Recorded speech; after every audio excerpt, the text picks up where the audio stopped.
नमस्ते दोस्तों, कैसे हैं आप सब। स्वागत है आप सभी का अनअकैडमी यूपीएससी चैनल पे। और आज हम लेने वाले हैं आईआर के MCQs. So very very welcome to all of you. So आज गाइज हम जो है एमसीक्यूज लेने वाले हैं इंटरनेशनल रिलेशंस के। मैंने आपको पढ़ाना अभी चालू ही किया है और आप सोच रहे होगे कि सर ये एमसीक्यूज कैसे। ठीक है, तो बच्चों एमसीक्यूज इसलिए क्योंकि यूपीएससी का पेपर आप ये देख ही रहे हो, पेपर आपने देखा ही होगा। प्रीवियस ईयर क्वेश्चन आंसर्स और whatever the question they are asking basically. So wise ये आपको उस अवधारणा से बाहर निकालने की कोशिश है जो आप जिसमें आप बंधे हुए रहते हो, जिसकी वजह से आप जो है मॉक पेपर्स प्रैक्टिस नहीं करते हो और वो अल्टीमेटली आपको एक बहुत ही भारी कीमत जो है जिसकी चुकानी पड़ती है। इस साल के रिजल्ट के बाद मेरी कई बार बात हुई बच्चों से जो सक्सेसफुल नहीं हो पाए, तो उनमें से मोस्टली बच्चों ने जो है प्रैक्टिस ही नहीं करी थी मॉक पेपर से, सिर्फ पढ़ने में रह गए थे। तो मैं आपको इस क्लास के माध्यम से ये भी बताना चाहता हूँ कि एमसीक्यू प्रैक्टिस गई साथ साथ में पढ़ाई के आपको करना चाहिए। अगर आपको एग्ज़ाम को क्वालिफाई करना है तो उसका कोई भी सब्स्टिट्यूट नहीं है। और अगर आप ये सिर्फ हम फॉल्स होप अपने आप को एक देते रहते हैं, ओके, प्लेसिबो इफेक्ट कहते हैं इसको, कि हाँ भाई ठीक है पहले पढ़ लेते हैं, पहले सिलेबस पूरा कंप्लीट कर लेते हैं, फिर जो है प्रैक्टिस करेंगे, फिर जो है मॉक पेपर सारा करेंगे। तो जो यार ऐसा कोई सिलेबस वैसे तो यूपीएससी का है ही नहीं टेक्निकली। अगर आप देखोगे तो प्रीलिम्स का तो सिलेबस जो है वो आधे पेज का ही है। ठीक है, पूरा पेज भी यूपीएससी ने कष्ट नहीं उठाया कि पूरा पेज एक लिख दे सिलेबस के नाम पे। तो सिलेबस एज सच कुछ है ही नहीं। तो जब सिलेबस एज सच कुछ है ही नहीं तो आप खत्म क्या करोगे। ठीक है, बट हाँ हम क्लासेस के माध्यम से ये कोशिश कर सकते हैं कि हाँ जो जो संभावना है पूछे जाने की एग्जाम में वो टॉपिक्स तो हम पढ़ ही लें। ओके, हमें नहीं पता यूपीएससी क्या पूछ ले क्या ना पूछे, ठीक है, लेकिन हाँ जो श्योरिटी है हमको वो तो हम कर ही लेते हैं।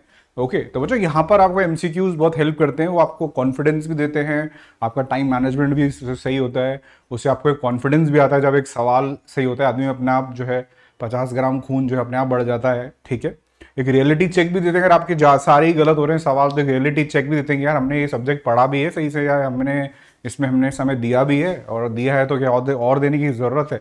राइट, उसके अलावा सबसे इंपॉर्टेंट गाइस जो मेरे हिसाब से जो आपके ये एमसीक्यूज और जो ये क्विज सेशन जो होते हैं what ever you call them, सबसे ज्यादा ये बच्चों आपको वैल्यू एडिशन करते हैं। ये छोटे बहुत ही कम समय में आपको एप्ट अमाउंट ऑफ नॉलेज, वो जानकारी, क्या पता वही क्वेश्चन एग्जाम में आ जाए।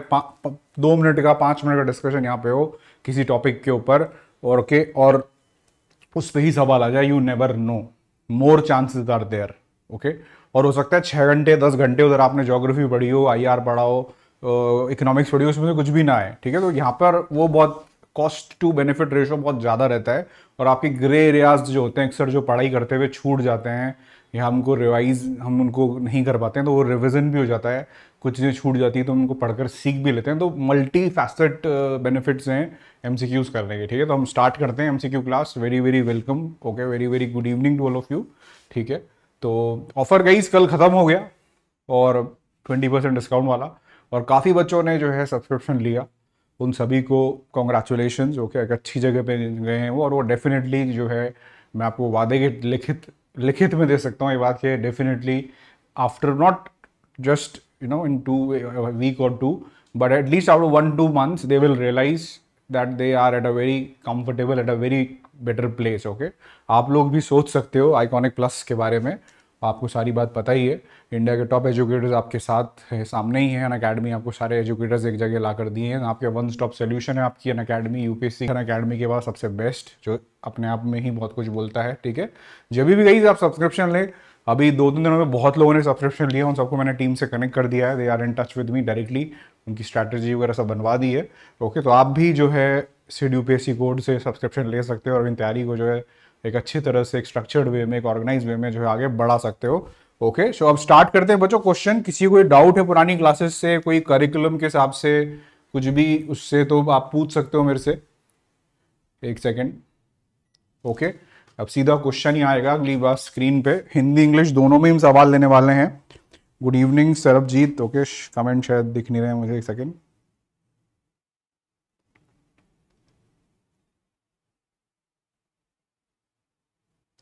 Good evening Ritika, Tejas. Okay, Shankar, Isha, education time 4.6, very good 4.6। Anuj Yadav, Ram Kumar, very very good evening. ठीक है बच्चों, क्लास को शेयर कर दीजिए, लाइक कर दीजिए। दोनों ही माध्यम में आपके लिए सवाल है यहाँ पर, हिंदी इंग्लिश दोनों में ही बायलिंगुअल क्लास है, तो कोई दिक्कत ना हो किसी को और कोई परेशानी भी ना हो, पूरा ध्यान रखा जाएगा इस बात का। एक सेकेंड, ठीक है स्टार्ट करते हैं। तो बच्चों यहाँ पर एक क्वेश्चन दिखेगा, उसका आपको आंसर करना है इस फॉर्मेट में, जैसे कि क्वेश्चन नंबर 1 है, तो 1 आपको कमेंट बॉक्स में से लिखना है 1-A, ठीक है, 1-B। जो भी सबसे पहले सही जवाब देगा मैं उसका नाम लूंगा। तो कमेंट सेक्शन में जल्दी से जल्द आपको आंसर डालना है सही। तो पहला क्वेश्चन आपकी स्क्रीन के सामने, मैं हट जाता हूं स्क्रीन से, ये देखिए। Okay, United nation global counter terrorism coordination compact. बच्चों मैंने आपको यूएन पढ़ाया, 2 दिन पढ़ाया, 2.5 घंटे तक मैं आपको यूएन पढ़ाया, लेकिन उन 2.5 घंटों में बच्चों हर चीज यूएन से जुड़ी हुई हम नहीं कर सकते हैं, प्रैक्टिकल बात है, आप समझिए इसको। तो ये बाकी जो चीजें हम एमसीक्यू के माध्यम से ही कवर करेंगे। तो ये क्या है, ये UN global counter terrorism coordination compact. Okay, question number 1 का क्या आंसर है? डी। वेरी गुड अभिनव अग्रवाल, वेरी गुड। अभिनव ने सही जवाब दे दिया है, वेरी गुड अभिनव। तो बच्चों D is the correct answer, ठीक है। तो बच्चों एक यूएन की छत्र छाया के अंदर ये एक टेररिज्म को काउंटर करने का एक प्रयास है, जिसमें यूनाइटेड नेशन सेक्रेटरी जनरल, जो भी आपके मिस्टर एंटोनियो है, इंटरपोल, जिसको वर्ल्ड पुलिस भी कहा जाता है, जो वर्ल्ड पुलिस है ना, इंटरपोल जो डॉन मूवी वगैरह में दिखाते हैं, वर्ल्ड पुलिस, और वर्ल्ड कस्टम ऑर्गेनाइजेशन को बच्चों क्यों लिया है? क्योंकि स्मगलिंग ये सब भी होती है। तो पूरी तरह से, क्योंकि कहीं मान लो किसी देश में आतंकवादी हमला करना है, गन्स चाहिए, बुलेट्स चाहिए, बॉम्ब चाहिए, तो ऑब्वियसली कस्टम के माध्यम से ही वो हथियार वगैरह वहां पहुंचाए जा सकते हैं। तो तीनों ही इसके सदस्य हैं and D is the correct answer. Hindi वाले भी यहाँ देख ले, ठीक है। तो ओके, तो बच्चों अभी जो सेक्रेटरी जनरल एंटोनियो गुटरेस, इन्होंने ही लॉन्च किया है फ्रेमवर्क बढ़ते आतंकवादी घटनाओं को देखकर देश और दुनियाओं में, ठीक है, देशों और दुनिया में मतलब। ऑलराइट, सो यूएन चीफ के साथ 36 और संस्थाएं जुड़ी हुई है, तो एक टेररिज्म को कंट्रोल करने के लिए है आपके लिए, ठीक है। ओके, आगे बढ़ते हैं, ठीक है। Next question, very good, okay, very good guys, very important, very very important. Okay, it can be asked now also, although the incident is later on, ठीक है। तो अभी जो भारत में हो रहा है वो दुनिया में भी हो चुका है पहले, ठीक है। भारत में जो भी हालात हैं वो अच्छे नहीं है, आपको पता ही है। फालतू के हम कम्युनल टोन में आ रहे हैं, so it's not good for the nation and it does not project India's image is being dented. Okay, किसी भी धर्म विशेष के पक्ष में मैं कुछ भी नहीं बोल रहा हूँ, बट ये ऐसी घटनाएं नहीं होनी चाहिए ना, वायलेंस से भरी हुई। और Christ Church call to action guys क्या है आपको बताना है। Question number 2, Christ Church call to action, ठीक है। Question number 2 B is the correct answer, ठीक है। तो एक घटना हुई थी न्यूजीलैंड के अंदर, हो गए 2-3 साल इसको, ठीक है। एक घटना हुई थी 2-3 साल पहले, क्राइस्ट चर्च नाम का एक शहर है न्यूजीलैंड का। न्यूजीलैंड बच्चों जिसको दुनिया का सबसे सेफ देश माना जाता है कि भाई कोने में हम तो एकदम सेफ है, तो वहां पर भी इंटरनेट के द्वारा एक व्यक्ति जो है रेडिकलाइज हो जाता है और वो मॉस्क पे अटैक कर देता है, ठीक है। मॉस्क पे अटैक करता है, इसमें काफी इनोसेंट लोगों की जान चली जाती है, ठीक है। तो इसको टेररिस्ट अटैक माना जाता है और पूरी दुनिया इसके खिलाफ बोलती है कि भाई टेररिज्म को है खत्म करेंगे हम, जो कि सबसे ज्यादा आजकल फैल रहा है ऑनलाइन। उस तरह से हर साल बच्चों उस पर सवाल आ रहा है आपके मेंस पे हर साल कि साइबर और या ऑनलाइन रेडिकलाइजेशन क्या होता है, या ऑनलाइन माध्यमों के द्वारा रेडिकलाइज करा जा रहा है। टेररिस्ट आईसिस का टाइम था जब बहुत हुआ था ये, तो इस पर आप तैयार रहिए, उस पर आप ये यूज कर सकते हो Christ Church call for action, ठीक है। तो इस पर जो मॉस्क पे अटैक हुआ, तो फिर इसका जवाब दिया गया श्रीलंका के अंदर, ईस्टर डे अटैक हुए वहां पे, उसमें और भी ज्यादा लोग मर गए, ठीक है। ईस्टर डे वो क्रिश्चियंस के लिए एक होली डे होता है, तो वो अटैक हुए, ओके। तो क्राइस्ट चर्च का जवाब ईस्टर डे में हुआ, तो वही बात है, eye for eye will make the whole world blind, okay. तो अल्टीमेटली गाइस ये वायलेंस वाले मार्ग से हमें बचना है। माना आप लोग यंग लोग, आपका खून जो है गर्म है, बट समझदारी से काम लीजिए, दिमाग से काम लीजिए, बल से नहीं, बुद्धि से काम लीजिए। तो B is the correct. Okay, तो इंडिया ने बच्चों फ्रांस, न्यूजीलैंड, कनाडा, इन सभी देशों का साथ दिया। क्राइस्ट चर्च कॉल किया कि भाई कोई भी जो है ये व्यक्ति जो है रेडिकलाइज ना हो जाए। रेडिकलाइज मतलब किसी को कट्टरवादी या बहुत ही इस तरह की विचारधारा, आइडियोलॉजी किसी के दिमाग, ब्रेन वॉशिंग भी कहते हैं जिसको, ऐसा ना कर दिया जाए ऑनलाइन उसके थ्रू। एक बहुत ही खतरनाक समस्या है ये, ठीक है। वेस्टर्न देश तो इससे परेशान है अभी सबसे ज्यादा। ऑलराइट, समझ में आ गया होगा आपको। नेक्स्ट चलते हैं, Christ Church call of action to eliminate terrorist and violent extreme content online. ठीक है, इजी सवाल। क्वाड के कौन कौन से मेंबर हैं इनमें से? क्वाड के कौन कौन से मेंबर है? Question number 3। Good evening Swati, good evening.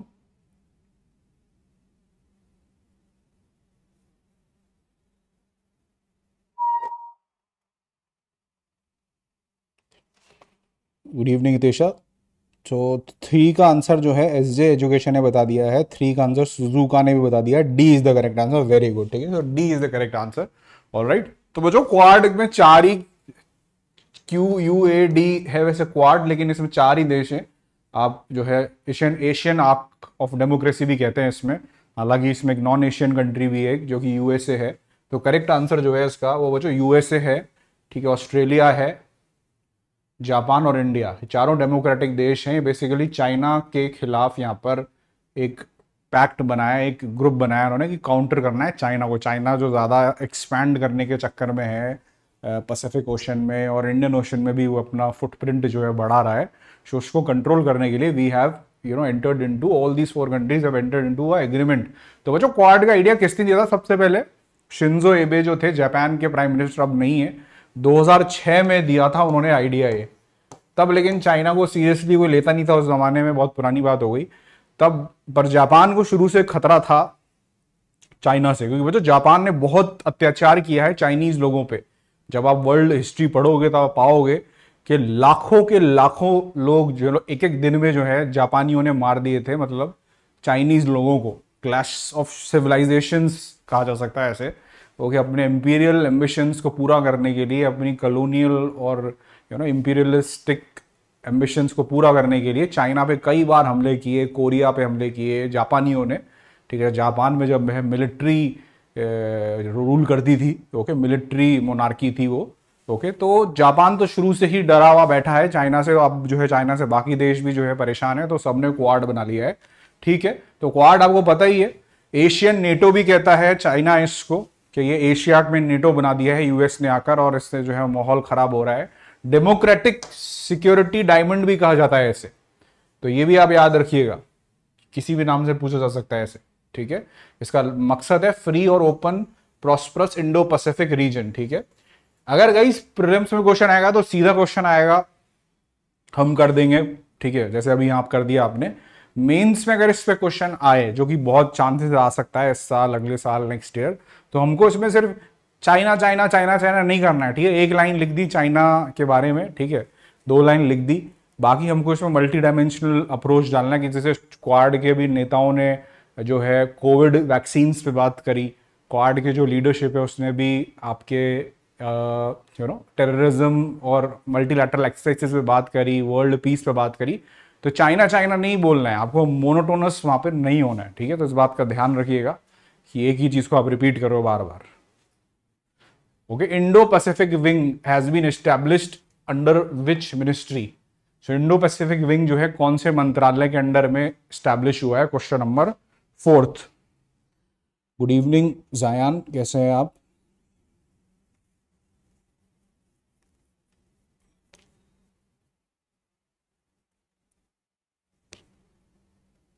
Fourth का जो आंसर है C. Very good Isha, okay. SJ education, Akshat Gehlot, Vani, very good. Phool Kumari, fourth में जो है सी, नहीं सी आंसर है, डी नहीं है। स्वाति, ठीक है। तो जो C is the answer, correct answer. Indo Pacific जो एक्सटर्नल अफेयर्स मिनिस्ट्री, जिसको विदेश मंत्रालय भी कहते हैं, जिसको हम ओके फॉरेन मिनिस्ट्री भी कहते हैं, तो उसने ये पैसिफिक डिवीजन बनाया। क्यों बनाया डिवीजन आपको बताता हूँ, ठीक है। ऑलराइट, तो बच्चों शांग्रीला डायलॉग एक बेसिकली एक डायलॉग होता है जो कि मल्टीनेशनल एक इंटरनेशनल फोरम शांग्रीला में होता है ये डायलॉग, जहाँ पे दुनिया भर के जो है इंटरनेशनल रिलेशन के एक्सपर्ट आते हैं और वो इस यहाँ पे बातचीत करते हैं। तो ये जो है इसमें इंडिया का खास रोल बताया है। ये इंडो पैसिफिक है एक्चुअली बच्चों, ये इंडियन ओशन है, ये हम सब जानते हैं। ये जो है पैसिफिक ओशन है, ये जो बीच का इलाका है बच्चों ये इंडो पैसिफिक का इलाका है। तो इससे बेहतर रिलेशंस करने हैं हमको।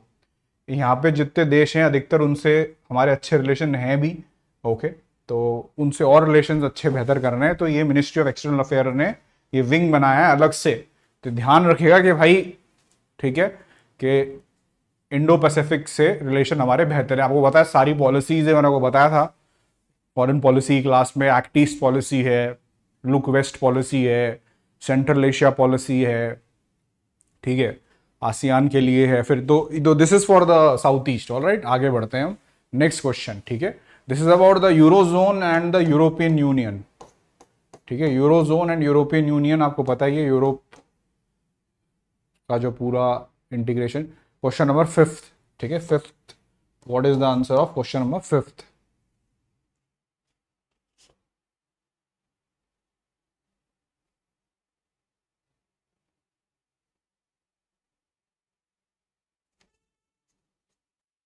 फिफ्थ का आंसर क्या है? वेरी गुड रितेश,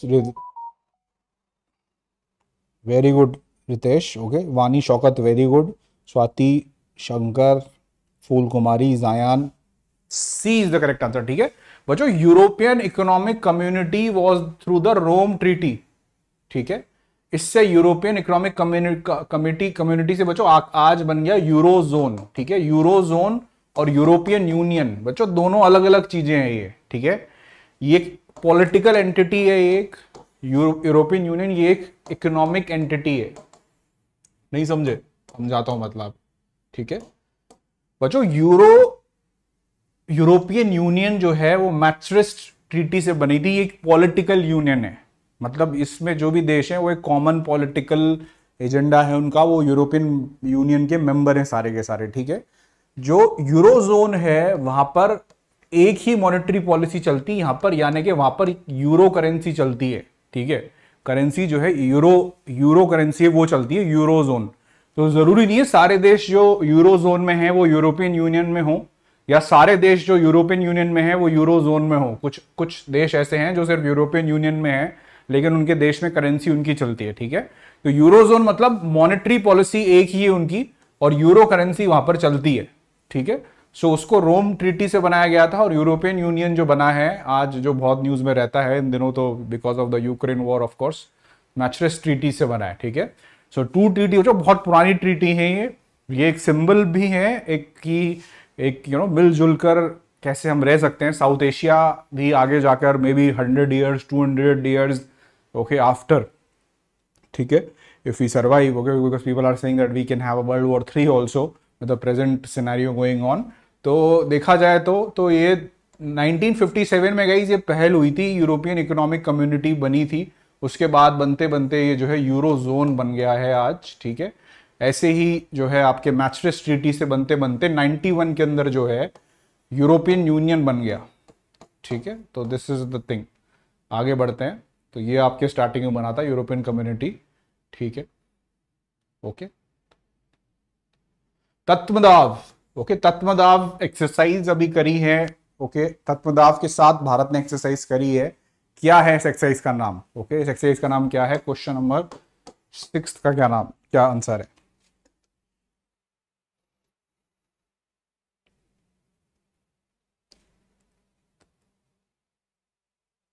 तत्वदाव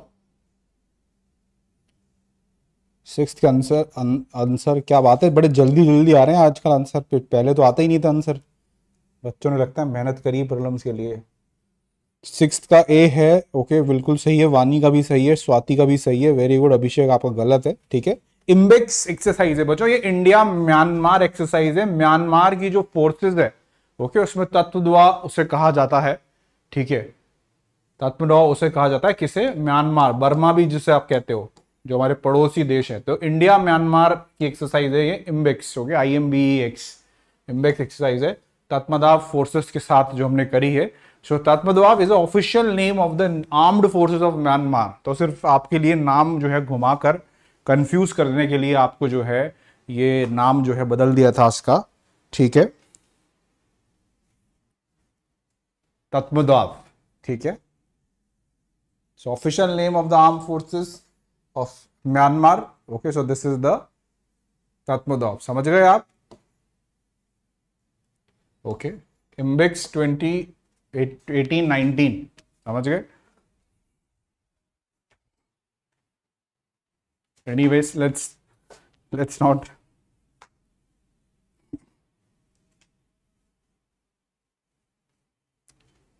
ठीक है बच्चों, समझ गए, कंफ्यूज आपको नहीं होना है, मैंने बता दिया है, नोट कर लेना। वन लाइनर आप प्रीलिम्स क्रैकर्स की बच्चों क्लास एक बार देख लीजिएगा, उसमें मैंने आपको बहुत कुछ बताया था और उसमें से बहुत कुछ प्रीलिम्स 2022 में आया था। अगर आपने पूरी क्लासेस करी है, रिवाइज करी है, तो उसके बेसिस पे आप जो है नोट्स बना सकते हो, ठीक है।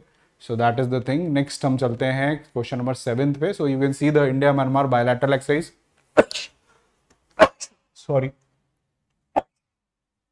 सॉरी, ठीक है, all right. UN special reporters, okay, human Right council, ये अच्छा क्वेश्चन है ह्यूमन राइट्स के ऊपर। क्वेश्चन नंबर 7 का क्या आंसर है? क्वेश्चन नंबर 7 का फटाफट करिए, जल्दी से आगे बढ़ते हैं। हिंदी मीडियम से हूं तो हिंदी में भी तो है ना यार क्वेश्चन, बगल में हिंदी में दिख तो रहा है।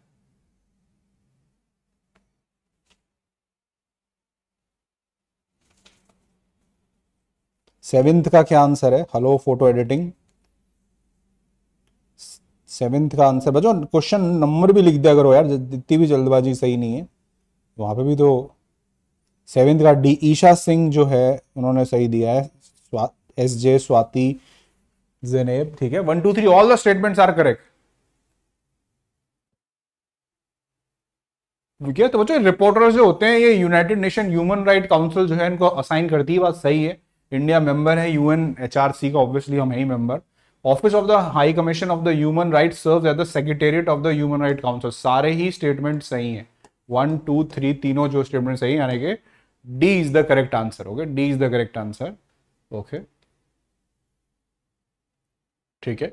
यहाँ पे और जानकारी पढ़ लीजिएगा, बाद पीडीएफ दे दूंगा आपको। आगे चलते हैं हम, ठीक है। यूनाइटेड बहुत बच्चों इंपॉर्टेंट ऑर्गेनाइजेशन है अभी, ठीक है, United Nation Human Right Council, Human Rights ही सबसे ज्यादा खतरे में है आज दुनिया में, ठीक है। आगे बढ़ते हैं हम, ओके, वेरी गुड बच्चों। सेम क्वेश्चन अभी आया था आपके प्रीलिम्स 2022 में, ओके। तो वहां पेपर अगर आपने वो वाला देखा है पेपर, अगर उसका सोल्यूशन आपने पढ़ा है तो आपने ये फिर क्वेश्चन आराम से कर दो। इसका आंसर आप मुझे बताएं, क्वेश्चन नंबर 8 का। यूएन लॉ ऑफ सीज पे है ये, UN law of seize,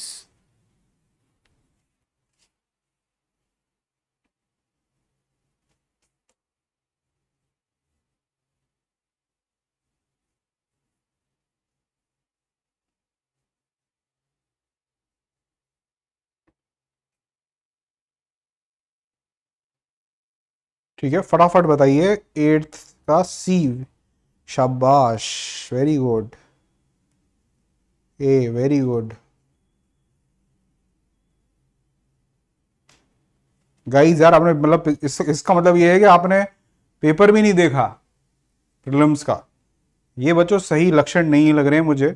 please यार पेपर देखो, कैसा पेपर आया है, तभी तो तैयारी करोगे। बहुत बच्चे गलती करते हैं कि वो इस Mumtaz, Mumtaz is correct, very good Mumtaz, very good, okay. Question नहीं दिख रहा यार, रेजोल्यूशन बढ़ाओ, 4K में आपके लिए स्ट्रीमिंग हो रही है यहाँ पे, रेजोल्यूशन बढ़ाओ, ठीक है। बच्चों दोनों स्टेटमेंट गलत है, मुमताज ने जो है सही आंसर दिया है, ठीक है। It's all about basically about the UN law of seas. तो बच्चों फटाफट एक क्विक रिवीजन कर लेते हैं, यूएन लॉ ऑफ सीज क्या है, ठीक है। तो मैं ये कहता हूं मेरा ये देश है, ठीक है, मेरा ये देश है तो मेरा है ही, ये तो मेरा है ही, ऑब्वियस सी बात है। तो जमीन है, यहां मैं कुछ भी कर सकता हूं।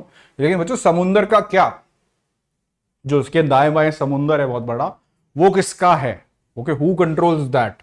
तो उसके लिए अब ऑब्वियसली ऐसे तो कोई भी देश जो है कितना भी इलाका हड़पना चाहेगा, क्योंकि समुंदर में भी बहुत कुछ मिलता है, जैसे कि आपके लिए पॉलीमेटानिक नोड्यूल्स है, मीथेन हाइड्रेट्स हैं, ओके, अंडरग्राउंड में जो पेट्रोल और गैस है, मछली है। तो ऑब्वियसली हर देश चाहेगा कि भाई ज़्यादा से ज़्यादा हिस्सा मैं हड़प लूँ, जो चाइना चाह रहा है साउथ चाइना सी के अंदर। तो लेकिन ऐसा नहीं है। इसके लिए बच्चों यूएन ने एक कानून बना रखा है कि जैसे मेरा यहाँ पे कोस्ट खत्म हो रहा है, उसके बच्चों 12 नॉटिकल माइल तक। यही सवाल इस बार प्रॉब्लम से पूछा था, यही सवाल। अगर आपको ये चीज समझ में आ गई अभी तो आप उस सवाल को कर देते। ठीक है, मैं समझाता हूं आपको। ये बच्चों 12 नॉटिकल माइल, ठीक है, 12 नॉटिकल माइल जो इलाका है बच्चों, ये हमारा टेरिटोरियल वाटर होता है।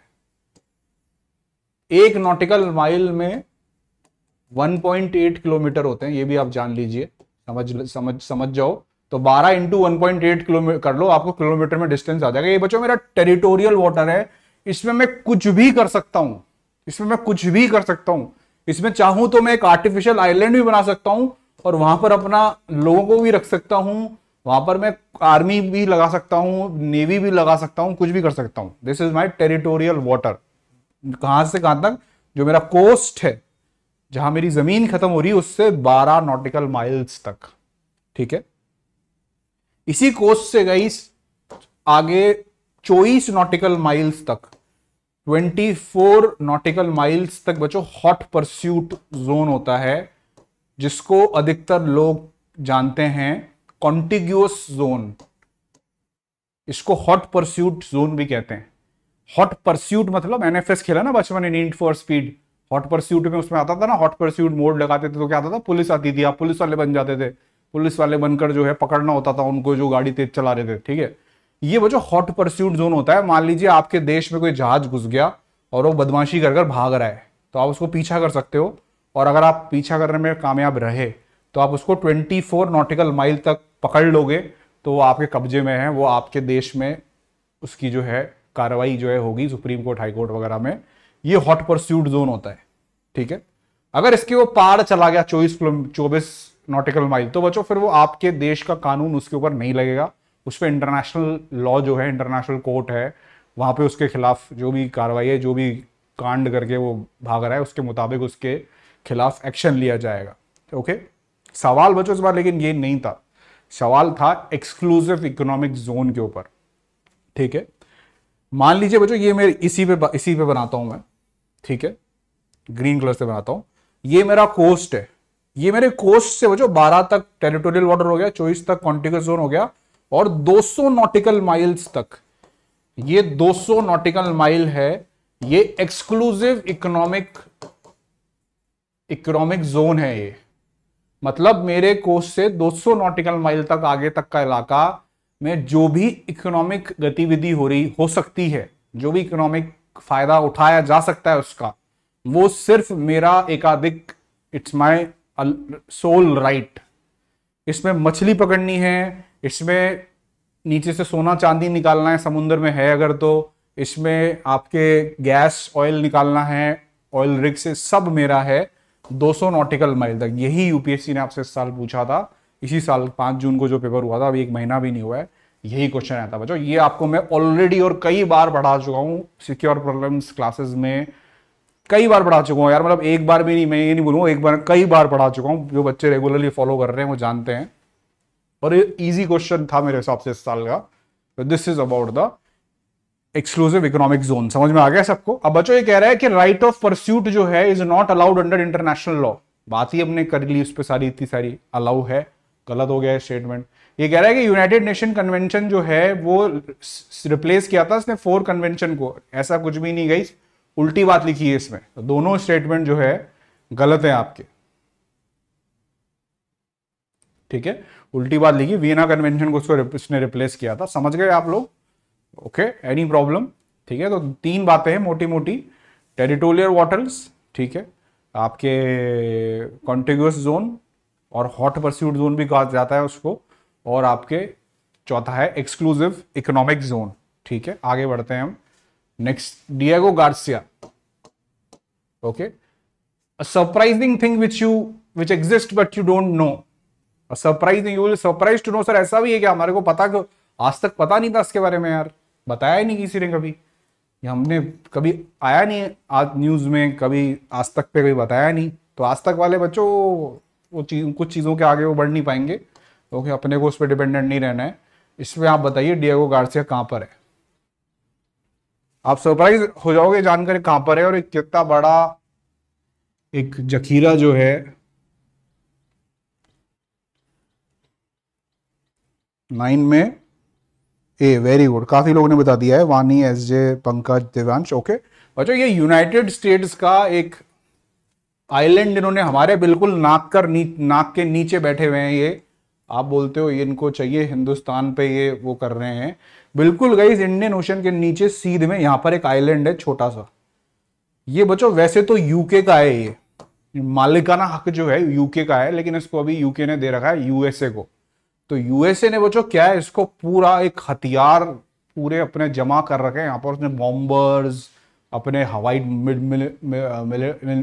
एयरफोर्स के एयरक्राफ्ट, जहाज वगैरह सब यहाँ पर इस आइलैंड पे उसने जमा कर रखे हैं। एयरफील्ड सब बना रखी है हमारे नीचे ही। आप इसे गूगल पे इमेज देखना, इतना भयंकर हथियारों का एक पूरा बेस है ये अमेरिका का, डिएगो गार्सिया, जस्ट हमारे नीचे ही है, इंडियन ओशन में ही।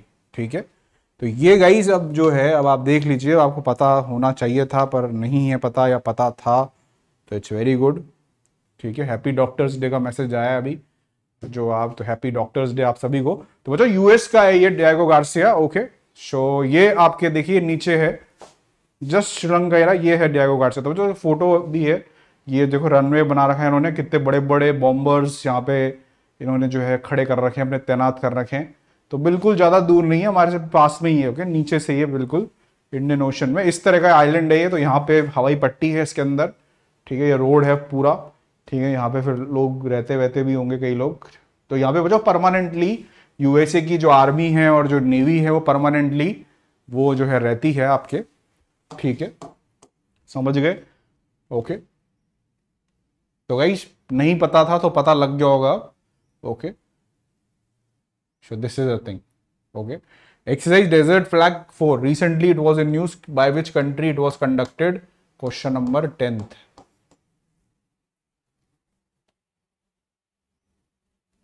ये सेशन डेली होता है नूतन 5 बजे, कृपया करके आइए आप रोज, आपका स्वागत है।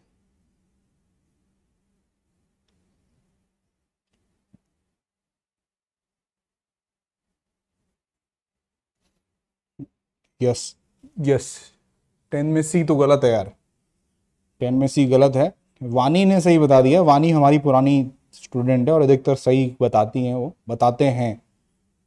Sorry, UAE is the correct answer. UAE is the correct answer. Okay, UAE is on the A option, so Pankaj is also given it correct. Isha Shankar ने भी सही बताया। ठीक है, तो बच्चों यूएई अरब, यूनाइटेड अरब अमीरात ने एक्सरसाइज कराई है पहली बार। बच्चों एक्सरसाइज में भारत ने पार्ट लिया, इस एक्सरसाइज के अंदर इंडिया ने पहली बार पार्ट लिया है इसमें। Desert, okay, desert flag exercise है 4, इसमें एयरफोर्स की एक्सरसाइज थी ये। तो भारतीय वायुसेना गई इसमें पार्ट लेने के लिए यूनाइटेड अरब एमिरेट्स के अंदर। ठीक है, क्वेश्चन नंबर 10 का जो है A is the correct answer. ठीक है, desert flag is an annual multinational exercise, okay, warfare exercise hosted by the UAE air force, the Indian air force is a participating in for. Okay, UAE, USA, France, Saudi Arabia, ये भी लोग भी आए थे, हम भी गए। डेजर्ट फ्लैग बच्चों इंपॉर्टेंट है क्योंकि यूएई से रिलेशन हमारे इंपॉर्टेंट हैं और पहली बार गए हम, तो और इम्पॉर्टेंट है, पूछा जा सकता है। आगे बढ़ते हैं, तो यही यूएई है। यूएई बच्चों यूनाइटेड अरब एमिरेट्स है, ये आपके दुबई वगैरह, आपके शारजहां, ये सारे जो रियासतें हैं इनको मिलाकर यूएई कहते हैं, एक देश है पूरा ये। ठीक है, दुबई वुबई सब इसमें ही है। ठीक है, सो भारत के जो है यहाँ पर C-17 ग्लोबल मास्टर और जो है सुकोई M30 MKI जो है हमारे विमान, जो वो उन्होंने पार्ट लिया इसमें। Let's move to the Arctic Council. Question has already been asked in this upon the Arctic Council in 2014 और 15 I guess. So Arctic Council पे सवाल आ चुका है पहले भी, तो दोबारा आ सकता है, कोई बड़ी बात नहीं, बिल्कुल आ सकता है बच्चों। कि अभी भारत ने अपनी, मैं तो इस साल भी उम्मीद कर रहा था इस पे क्वेश्चन आया बट नहीं आया, नेक्स्ट ईयर आ सकता है कि भारत ने अपनी पहली बार जो है आर्कटिक पॉलिसी निकाली है। भारत क्या सोचता है आर्कटिक को लेकर। So we have you know what down are the Arctic policy. So let's take this question down. Arctic Council of what is the Arctic Council? So you can see the options and answer it. Question number 11। वाह। तो स्वाति श्रीवास्तव ने सही answer दे दिया है, शंकर ने भी सही answer दे दिया है, वानी ने भी दे दिया है, मुमताज ने भी दे दिया है। बिल्कुल सही बात है, ठीक है। तो बच्चों भारत ने बच्चों अपनी आर्कटिक पॉलिसी निकाली, ये चाइना को देखकर चाइना ने भी अपनी आर्कटिक पॉलिसी निकाली है। एक्चुअली गाइस ये प्रॉब्लम है इसमें थोड़ी, ठीक है। यहाँ पे फोटो नहीं है कोई, ठीक है, माइंड मैप है, ठीक है। तो guys this is the earth, ये आपका आर्कटिक है, ठीक है। यहाँ पर एंटार्क्टिक है। एंटार्क्टिक के लिए गाइस ट्रीटी हो चुकी है, एंटार्क्टिका ट्रीटी हो चुकी है, जिसमें कि एंटार्क्टिका का मैटर जो है खत्म हो चुका है, समझौता हो चुका है उस पर कि वहां पर कोई भी नहीं जाएगा, वहां पे वो सबका है, वो किसी एक का नहीं है। तो वहां पर कोई भी सोना चांदी लोहा तांबा पेट्रोल डीजल नहीं निकाल सकता है, ठीक है। मछली वछली वो सब कॉमन है, ग्लोबल कॉमन है, वो तय हो चुका है, तो सॉर्टेड है वो नीचे वाला पार्ट। आर्कटिक में गाइज यहाँ पर जो है फ्यूचर दिक्कत हो सकती है, जैसे आज रशिया यूक्रेन में हो रही है, ठीक है, क्योंकि यहाँ पर रशिया भी इसका पार्ट बन गया और इसका पार्ट यूएसए भी है, ठीक है। अब गाइज इन्होंने क्या किया, इन देशों ने अपनी मर्जी चलाते हुए आर्कटिक काउंसिल बना दी। ये जो अर्थ है ये आर्कटिक है, तो जो अलास्का है यहाँ पर ऐसे कुछ, ठीक है। बाकी this is the America, okay. तो अमेरिका वैसे तो नहीं आता है, बट ये अमेरिका का पार्ट है पूरा, ये पार्ट है, और ये अमेरिका है यूएसए का। रशिया तो फिर है ही। तो उन्होंने कहा ये एक मापदंड बना दिया कि ये 66 डिग्री हाफ नॉर्थ का जो सर्किल है, ये इस सर्किल को हम क्या बोलते हैं, आर्कटिक सर्किल। इसको हम बोलते हैं आर्कटिक सर्कल। इस आर्कटिक सर्कल में जो जो देश आएंगे उन्होंने आर्कटिक काउंसिल अपने हिसाब से बना ली कि हम आर्कटिक काउंसिल है और हम जो है यहाँ के सर्वे सर्वा हैं, हम यहाँ के नेता हैं, हमसे पूछकर यहाँ पर जो भी काम होगा हमसे पूछकर होगा। लेकिन वह जो है आपस में इन लोगों ने बना ली है, तो उसको दुनिया जो है मानती नहीं है, ठीक है। आर्कटिक काउंसिल में ये मेंबर हैं जो आर्कटिक, इन्होंने नियम भी अपने हिसाब से बना लिया कि जो जो आर्कटिक सर्कल के अंदर देश हैं वो अपने आप आर्कटिक काउंसिल के मेंबर हैं। तो पहली बात तो ये आपने कैसे बना लिया, ठीक है, बना लिया तो आप, ठीक है, आप बन गए मेंबर क्योंकि अब आर्कटिक सर्कल में आप हो, ठीक है। भारत को बच्चों इस आर्कटिक काउंसिल के अंदर ऑब्जर्वर स्टेटस मिला हुआ है, आर्कटिक काउंसिल के अंदर, ठीक है। इस आर्कटिक काउंसिल के अंदर भारत को मिला हुआ है ऑब्जर्वर स्टेटस। इसी बात पे सवाल आ गया यूपीएससी में, और दोबारा भी आ सकता है क्योंकि बहुत टाइम हो गया उसका। तो बच्चों Canada, Denmark, US, Russia, Sweden, Norway, Iceland, Finland, ये देश आर्कटिक काउंसिल के परमानेंट मेंबर हैं, ठीक है, और फुल मेंबर हैं, फुल मेंबर। हम लोग जो हैं वो ऑब्जर्वर हैं हम, ठीक है। तो ये तो हो गई बच्चों पुरानी बात। तो यहां पे देख लेते हैं क्या कह रहा है ये। इससे बच्चों ओटावा डिक्लेरेशन से बनाया गया था 96 के अंदर, बिल्कुल सही बात है ये, ठीक है। Only those country that are located in the Arctic region, मैंने बताई दिया आपको, वही फुल मेंबरशिप के लिए एलिजिबल हैं। India has been granted observer status, बिल्कुल सही बात है, इंडिया को ऑब्जर्वर स्टेटस मिला हुआ है, ठीक है। लेकिन अभी भी बच्चों आर्कटिक में जो रिसोर्सेज हैं उनके बारे में कुछ तय नहीं है कि भाई वो किसके हैं। तो आगे वो फ्लैश पॉइंट हो सकता है किसी भी कॉन्फ्लिक्ट का, वहां पर जो है कुछ भी मुठभेड़ हो सकती है। मान लो कल चाइना पहुंच जाए वहां पे अपने वो लेकर, मैं तो खुद गैस में से जो है निकालूंगा सामान जो भी है मेरे को ज़रूरत है, तो उस पर जो है दिक्कत हो सकती है। सो अभी चाइना ने रिसेंटली आर्कटिक पॉलिसी अपनी निकाल दी है, उसको देखा देखी इंडिया ने भी निकाल दी, और इंडिया ने आर्कटिक पॉलिसी में लिखा है ये बात बाकायदा हमने कि हम भी वहाँ जा सकते हैं, उसको नेविगेशन में यूज़ कर सकते हैं, उस वहाँ पर जाके फ्यूचर में एक्सप्लोरेशन भी हम कर सकते हैं। हम किसी के दबाव में नहीं है, कोई ट्रीटी से बाध्य नहीं है। So that's why this thing is important and it can be asked in the examination. ये माइंड मैप है इससे रिलेटेड, ठीक है। आगे चलते हैं, ओके। तो ईस्ट कोस्ट टर्मिनल पे क्वेश्चन है ये विद रिस्पेक्ट टू द, या so do this question, question number 12।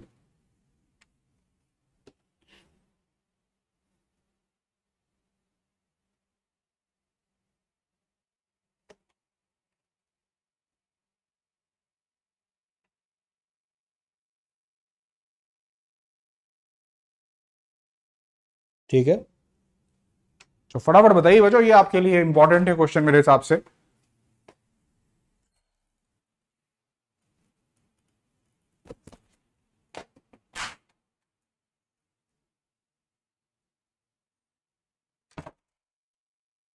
ठीक है। सो क्वेश्चन नंबर 12 का आंसर क्या है बच्चों? 12 जरूर लिखिए क्वेश्चन के आगे। 12 का आंसर जो है किसी ने नहीं दिया अभी तक सही।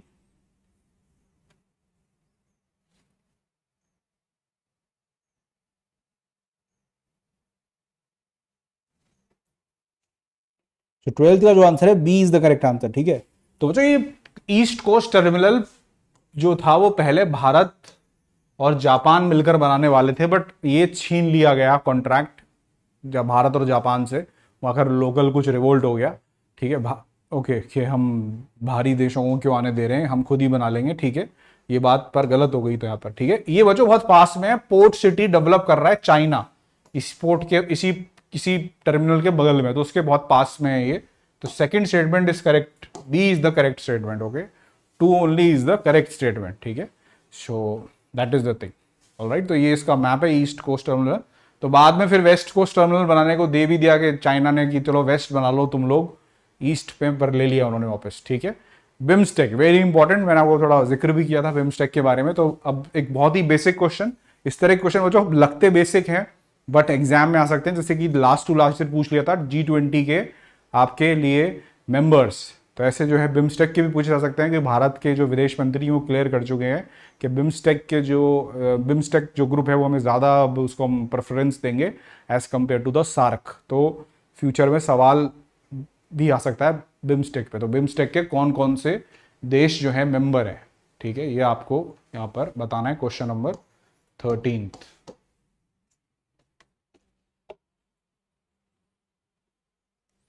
सी, very good Shankar Isha Vani, very good. Okay, तो बच्चों C is the correct answer. All right.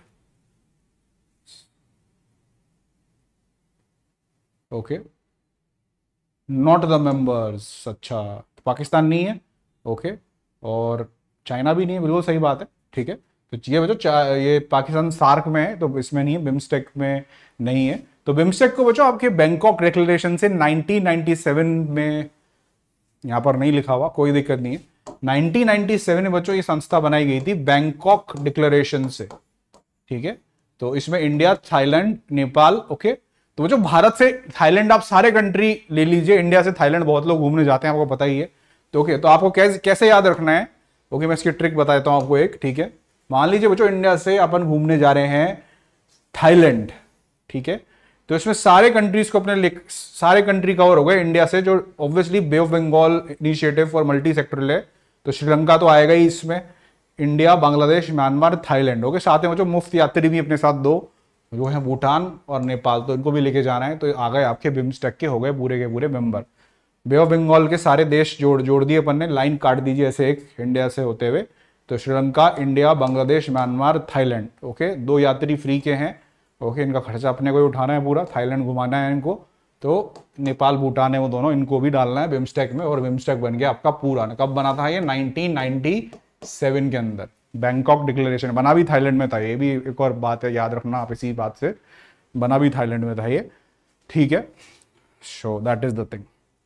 आगे बढ़ते हैं नेक्स्ट क्वेश्चन पे। SCO very much in news. Okay, so SCO के ऊपर एक सवाल लेते हैं फटाफट।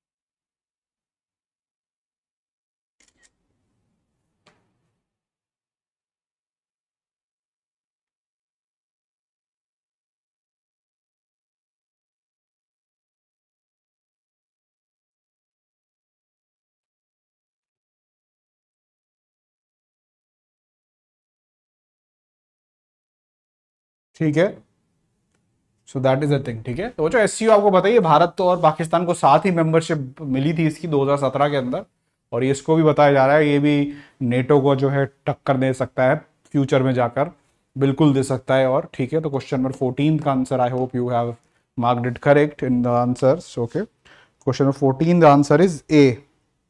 अंशु, शंकर, काजल very good, Swati very good, very good, very good. ठीक है, तो चार्टर जो है बच्चों 2002 में, बिल्कुल सही बात है। एससीओ पहले जो है बच्चों शांघाई 5 कहा जाता था, इसको पूरा पढ़ाऊंगा मैं आपको बकायदा ये। ठीक है, ऐसा नहीं है, यहीं पे पढ़ लेंगे। इंपॉर्टेंट है तो फिर पूरा पढ़ना ही पड़ेगा। छोटी मोटी चीज़ें हैं वो यहाँ हम सीख सकते हैं, उसके लिए क्लास लगाने की ज़रूरत नहीं है।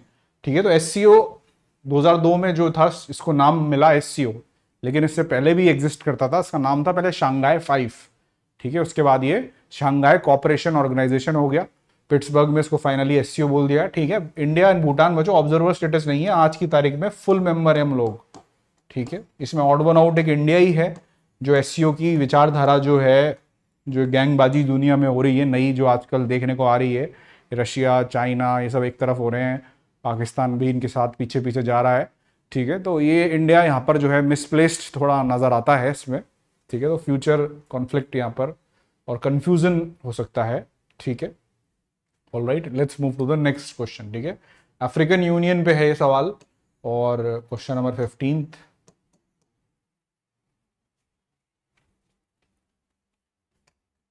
ऑब्जर्वर यार सिर्फ ऑब्जर्व कर सकता है, परमानेंट जो होता है वो हर हर चीज कर सकता है, वोटिंग भी कर सकता है, वो कह भी सकता है, कुछ सुना भी सकता है। ऑब्जर्वर क्या करेगा, सिर्फ वो देख सकता है कि क्या हो रहा है इसके अंदर, है ना। परमानेंट जो होता है उसका हर अधिकार होता है, पॉलिसी फॉर्मुलेशन में आइडियोलॉजी क्या रखनी है, उसमें वोटिंग करनी है, वोटिंग उसका वोट भी काउंट होता है। ऑब्जर्वर के पास वो सब अधिकार नहीं होते। ठीक है, 15 का जो आंसर है वो है आपके A. Very good Isha. Okay, A is the correct answer. ठीक है, तो अफ्रीकन यूनियन सप्रेस्ड। ओके, तो बच्चों आज अफ्रीकन यूनियन बच्चों पूरा अफ्रीकन कॉन्टिनेंट को रिप्रेजेंट करता है ये अफ्रीकन यूनियन। ये अफ्रीकन यूनिटी नाम की पहले एक संस्था हुई करती थी, उसको सुपरसीड करके बनाया गया है African union. So this statement is correct. ठीक है, तो बच्चों इंडिया अफ्रीका का एक मुद्दा आपको नहीं पता होगा, बट मैं आपको बता देता हूं क्योंकि आपने अभी इतनी रीडिंग नहीं करी है। ओके, इंडिया और अफ्रीका का बच्चों एक मुद्दा है। ओके, जैसे कुछ मुद्दे होते हैं जो हमको पता होने चाहिए जब आप मीन्स का आंसर लिखने जा रहे हो। Some persistent issue like China and India के बीच में, जैसे अक्साई चीन का मुद्दा है। ठीक है, आपके अभी कई मुद्दे और हो गए हैं ऐसे। वजह अफ्रीका से हम क्या है यूरेनियम लेना चाहते हैं, क्योंकि आपको पता है भारत में यूरेनियम नहीं है, पर यूरेनियम की हमारे पास हमें को ज़रूरत है। लेकिन वजह अफ्रीका जो है हमको यूरेनियम नहीं दे सकता। ठीक है, क्योंकि अफ्रीका जो है बच्चों उसने पिलिंदवा ट्रीटी नाम की एक ट्रीटी है, पिलिंदवा ट्रीटी से Africa is bound that it can only give uranium to the countries who are member to the NSG, nuclear supplier group के जो मेंबर्स हैं उनको ही अफ्रीका जो है यूरेनियम दे सकता है। ओके, और पिलिंदवा ट्रीटी अपने आप में ये भी कहती है कि अफ्रीका में कोई भी न्यूक्लियर बॉम्ब नहीं बनाएगा, अफ्रीका को न्यूक्लियर फ्री कॉन्टिनेंट रखना है। ठीक है, तो ये एक बहुत बड़ा, अगर आप तो सिर्फ जिसको ये बात पता होती है ना वो ये समझ जाता है कि हाँ यार अफ्रीका यूनियन ने कोई भी न्यूक्लियर रिएक्टर, ये तो समझौता अफ्रीका और इंडिया के साथ हो ही नहीं सकता, क्योंकि अफ्रीका ऐसा कोई भी समझौता अगर करेगा तो वो एनएसजी के मेंबर के साथ ही करेगा, वो नॉन एनएसजी के मेंबर के साथ नहीं करेगा। और हम एक नॉन एनएसजी मेंबर हैं और नॉन एनएसजी कंट्री हैं हम। ठीक है, so second point is wrong and first is correct. Okay, one only is correct. ठीक है, ठीक है, तो अफ्रीकन यूनियन बच्चों एक यूनियन है, पूरे देशों को जोड़ती है अफ्रीका के। जैसे इतना इंटीग्रेटेड तो नहीं है जितना यूरोपियन यूनियन है, क्योंकि यूरोप तो छोटा सा है अफ्रीका के आगे। ठीक है, so not so much big as the European Union, but it's still like some working is some sort of bit like European Union only। 55 member है, 55 देश हैं, तो जो भी अफ्रीका के छोटे बड़े देश हैं सारे अफ्रीकन यूनियन में रिप्रेजेंट करते हैं इसको। ठीक है, ऑल राइट, ये इसलिए भी पूछा गया था क्योंकि गाइस आपकी यूएसए और इंडिया भी प्लान कर रहे हैं अभी कुछ रिएक्टर्स बनाने का। ठीक है, लेट्स सी।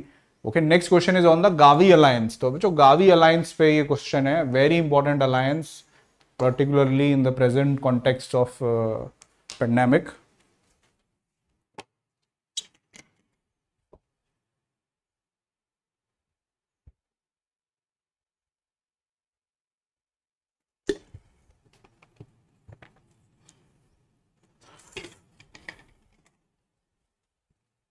ठीक है, तो वो जो गावी अलायंस मेरे हिसाब से बहुत इंपॉर्टेंट है और आपको पता होना चाहिए था इसके बारे में।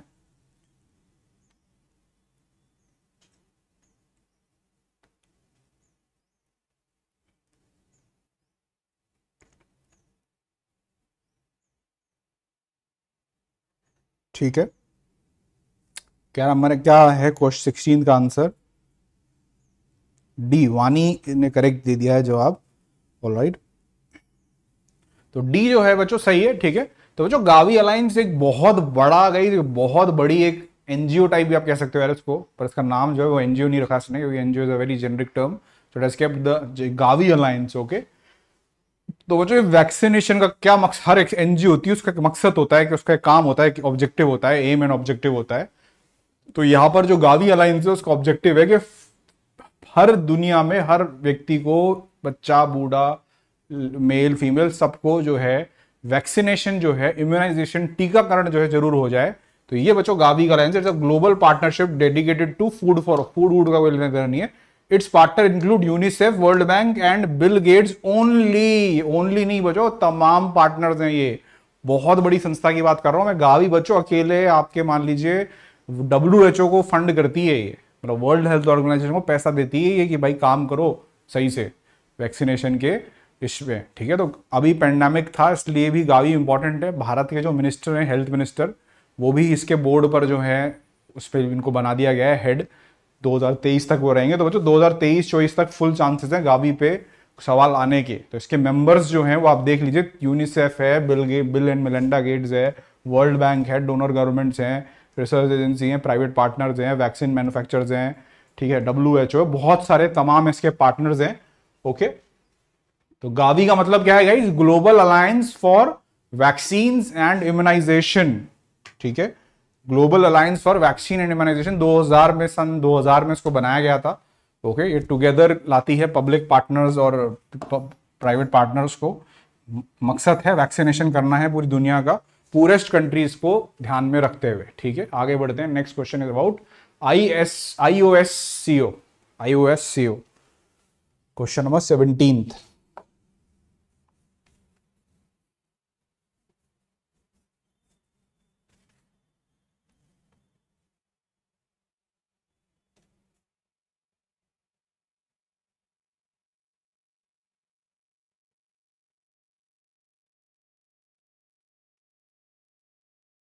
शायद एक सेकंड आपको रुकना पड़ेगा, मेरा एक पार्सल आ गया है और पार्सल काफ़ी इंपॉर्टेंट है, तो एक बार मुझे बस रिसीव करने जाना है। एक सेकंड आप रुकिए, ठीक है। आई विल बी बैक, जाना मत बच्चों, भागना मत। ओके, भागने वाले जो होते हैं उनको पता ही है आप क्या कहा जाता है, तो बिल्कुल ना मत, 2 मिनट मुझे ब्रेक दीजिए, वैसे भी 1 घंटे से ज़्यादा हो चुका है, बनता भी एक छोटा सा break. I just get the parcel and come back. Question करिए और पढ़िए।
Yes guys, I am back.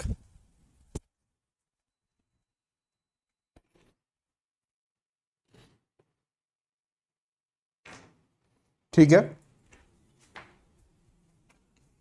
काफी लोग भाग गए बच्चों, भागना भागो मत यार, सी इज द करेक्ट आंसर। ठीक है, तो गाइज ये एक, जैसे आप मान लीजिए जिससे बच्चों सेबी है, सेबी का नाम आपने समझ सुना ही होगा। ठीक है, security exchange board of India, ये क्या काम करता है, स्टॉक मार्केट को रेगुलेट करता है। भारत के रेगुलेटिंग बॉडीज आपके मेंस के सिलेबस में भी जीएस पेपर 2 के अंदर।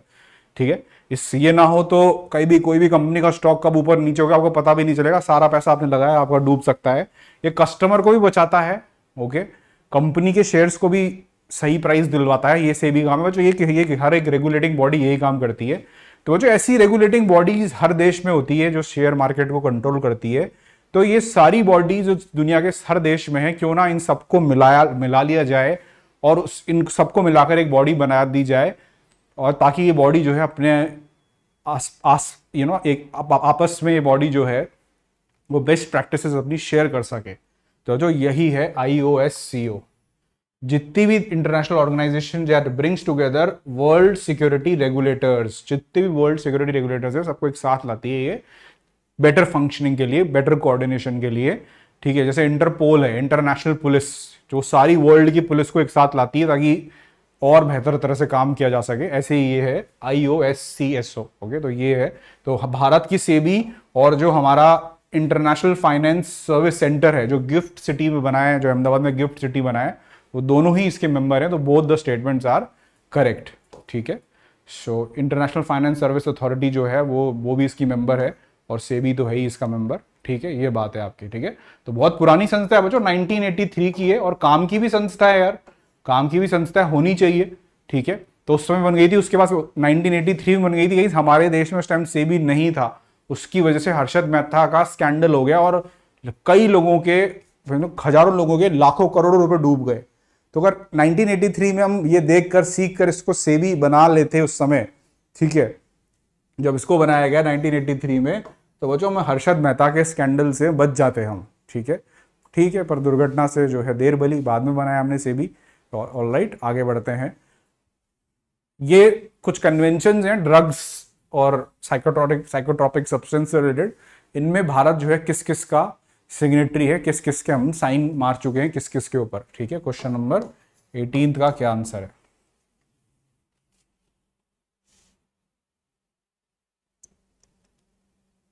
Next class IR is in tomorrow on let's crack UPSC. तो गाइस अभी थोड़ा शेड्यूल में जो है चेंज हो गया है, थोड़ा मैं आपको बता देता हूं। ओके, अभी मुझे IR पे जो IR की जो क्लासेस जो हैं वो थोड़ी लेट्स क्रैक यूपीएससी पे लेनी है।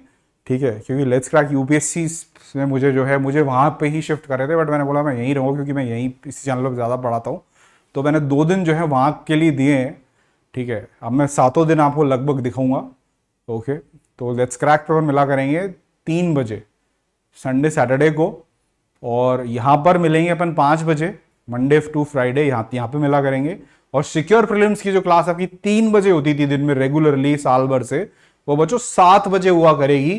तो 3 बजे काफ़ी बच्चों का वो रहता था कि सर हम सोते हैं, हम खाते हैं, हम रेस्ट करते हैं, हम लाइव नहीं आ पाते हैं।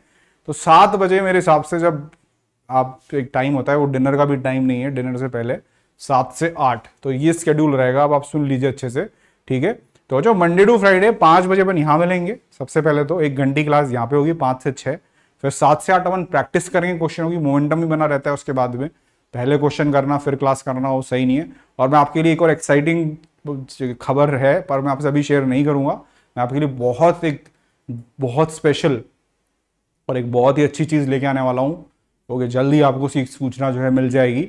ऑलराइट, फ्री ऑफ कॉस्ट जो है इनिशिएटिव होगा, वो पूरा मैं आपके लिए जैसे IR का चालू किया है, तो वो भी मैं आपके लिए, और बहुत डिमांड में रहती है वो चीज़, तो आप उसका भी फ़ायदा उठा पाओगे। तो जल्दी आपको जो है उसके बारे में पता लग जाएगा।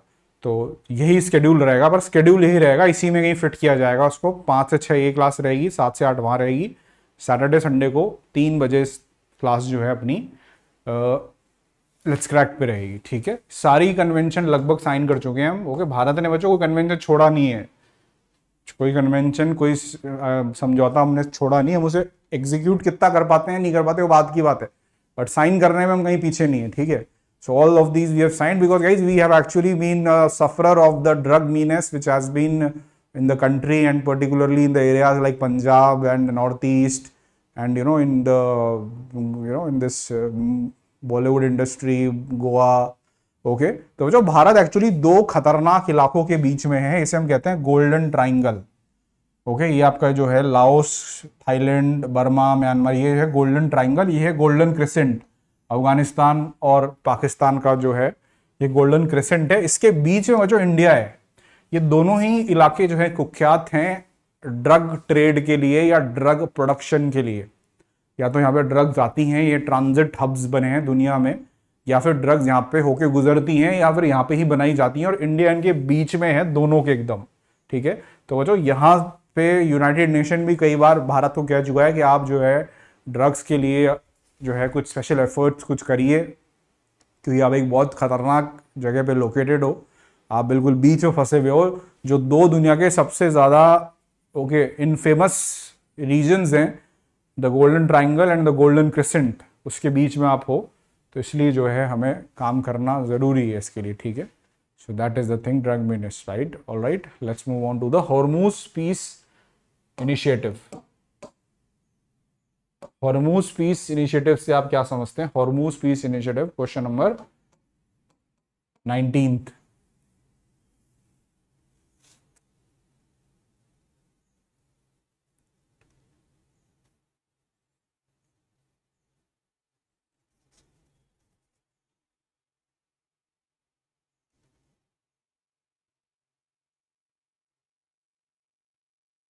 ठीक है, फटाफट बताइएगा इस क्वेश्चन नंबर 19 का क्या आंसर है।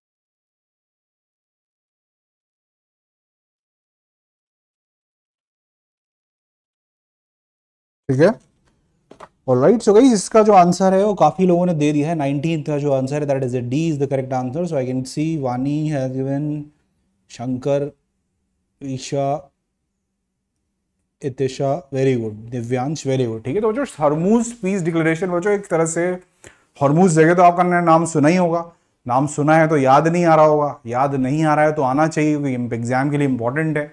ठीक है, तो ये वो जो हॉर्मूज, स्ट्रेट ऑफ हॉर्मूज है, ये पूरा जो है पर्शियन गल्फ है, गल्फ की खाड़ी कहते हैं इसको, और इस खाड़ी से बच्चों निकलने का एक ही रास्ता है, वो है स्ट्रेट ऑफ हॉर्मूज। स्ट्रेट उस जगह को कहा जाता है जो दो छोटी वाटर बॉडी होती है, बड़ी वाटर बॉडी को जोड़ती है।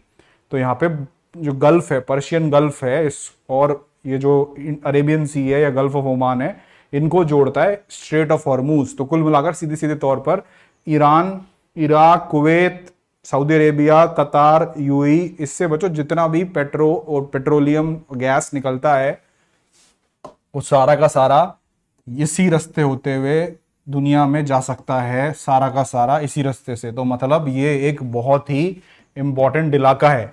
और बच्चों ये तनाव में इलाका भी है क्योंकि यहाँ पे ईरान है जो कि दुश्मन है अमेरिका का, इजराइल का जो कि दुश्मन है सऊदी अरेबिया का। ठीक है, तो बच्चों हॉर्मूज पीस डिक्लेरेशन अभी किया गया था जिसमें कि शांति बनाए रखने की और शांति की पहल करी थी, इंडिया भी इसमें गया था। Okay, China, Oman, India, Afghanistan, इन लीडर्स ने ये जो है, इन देशों ने ये जो है इनिशिएटिव किया कि यार अब जैसे यूएसए जो है ईरान को रोकता है और परेशान करता है, उसमें कई बार दिक्कत हो जाती है, तो एक शांति बनाए रखने के लिए, एक जो है इस एरिया को फ्री रखने के लिए बच्चों, ये अगर ईरान ने रोक दिया ना तो फिर यूएसए का भी दम घुट जाएगा, क्योंकि यहीं से जो है सारा दुनिया को ऑयल मिलता है। अमेरिका खुद को भी यहाँ से कई सारा ऑयल लेता है। ठीक है, तो इधर से ऑयल निकल नहीं पाएगा अगर ये ईरान ने रोक दिया तो। ठीक है, तो एक ये सारी स्टेटमेंट सही है इसमें। तेहरान में हुआ था जो कि ईरान की कैपिटल है। चाइना, ओमान, इंडिया, अफगानिस्तान इसके आए थे इसमें अटेंड करने, स्टेबलाइज करने के लिए था ये स्ट्रेट ऑफ हॉर्मूज को। ठीक है, नेक्स्ट क्वेश्चन पे चलते हैं। UAE share the maritime boundary of the Persian gulf. Very good, very good, very good question. Question number 20th, question number 20th का क्या आंसर है?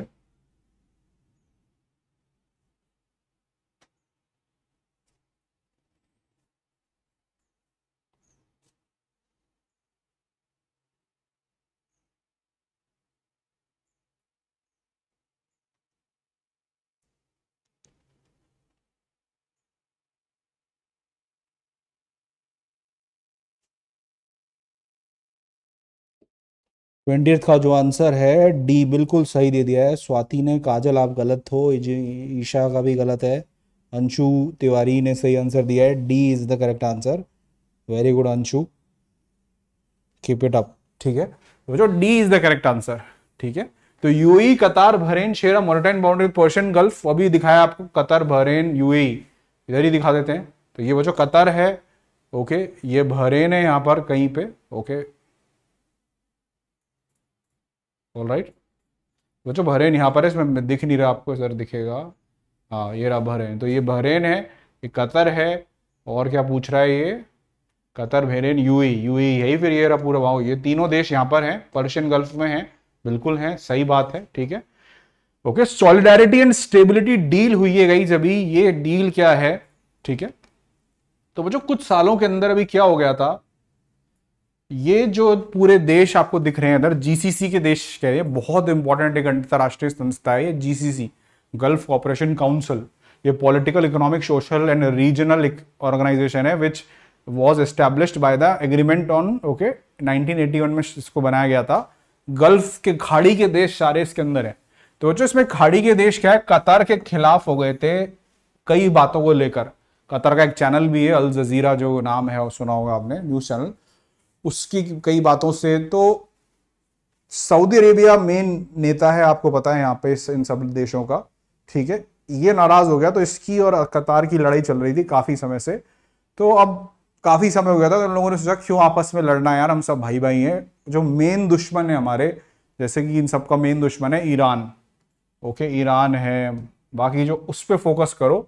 तो उन्होंने सॉलिडारिटी डील साइन करी है ये, ठीक है, solidarity and stability deal sign करी है, जिसमें कि जितने भी पाबंदियां इन्होंने लगाई थी कतार पे, कि कतार को जो है उसका वो न्यूज़ चैनल चलने नहीं देंगे, ठीक है, कई तरह के सैंक्शन लगा दिए थे कतार के ऊपर, वो सैंक्शन सारे वापस ले लिए हैं इसमें।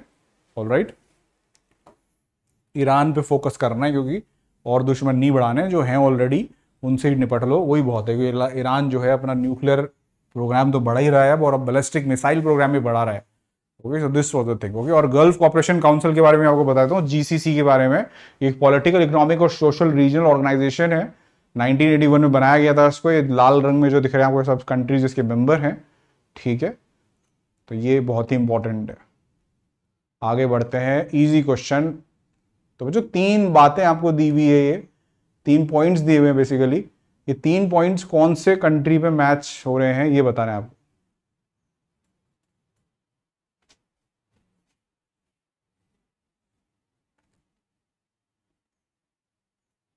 ठीक है, तो जो 3 पॉइंट से कौन से कंट्री में मैच हो रहे हैं ये आपको बताना है। 1 2 3, on which country this points are matching. Question number 21। जो 21 का ए बिल्कुल सही है, Vani, Swati, Shraddha, Kajal Verma, A is the correct answer. ठीक है, तो श्रीलंका ही है।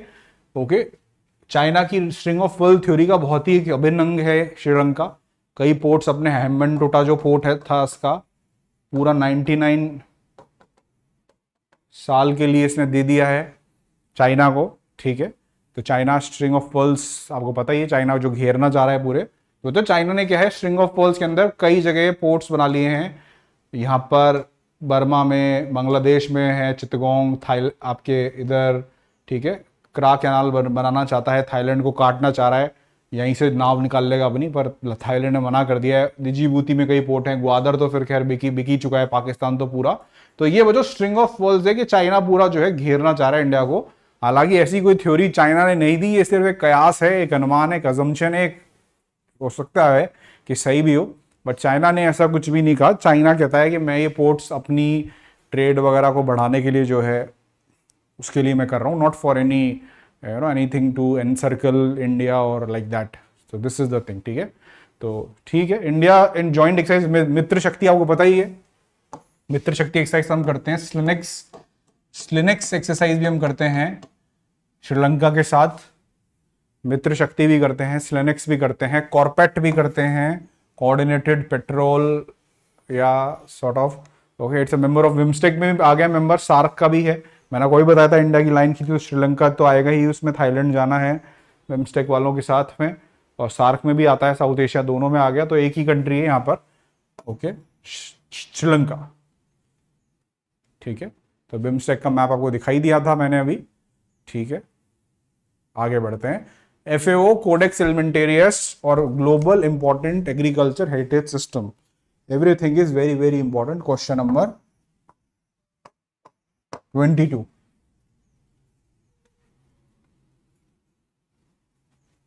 What is the answer of the question number 22?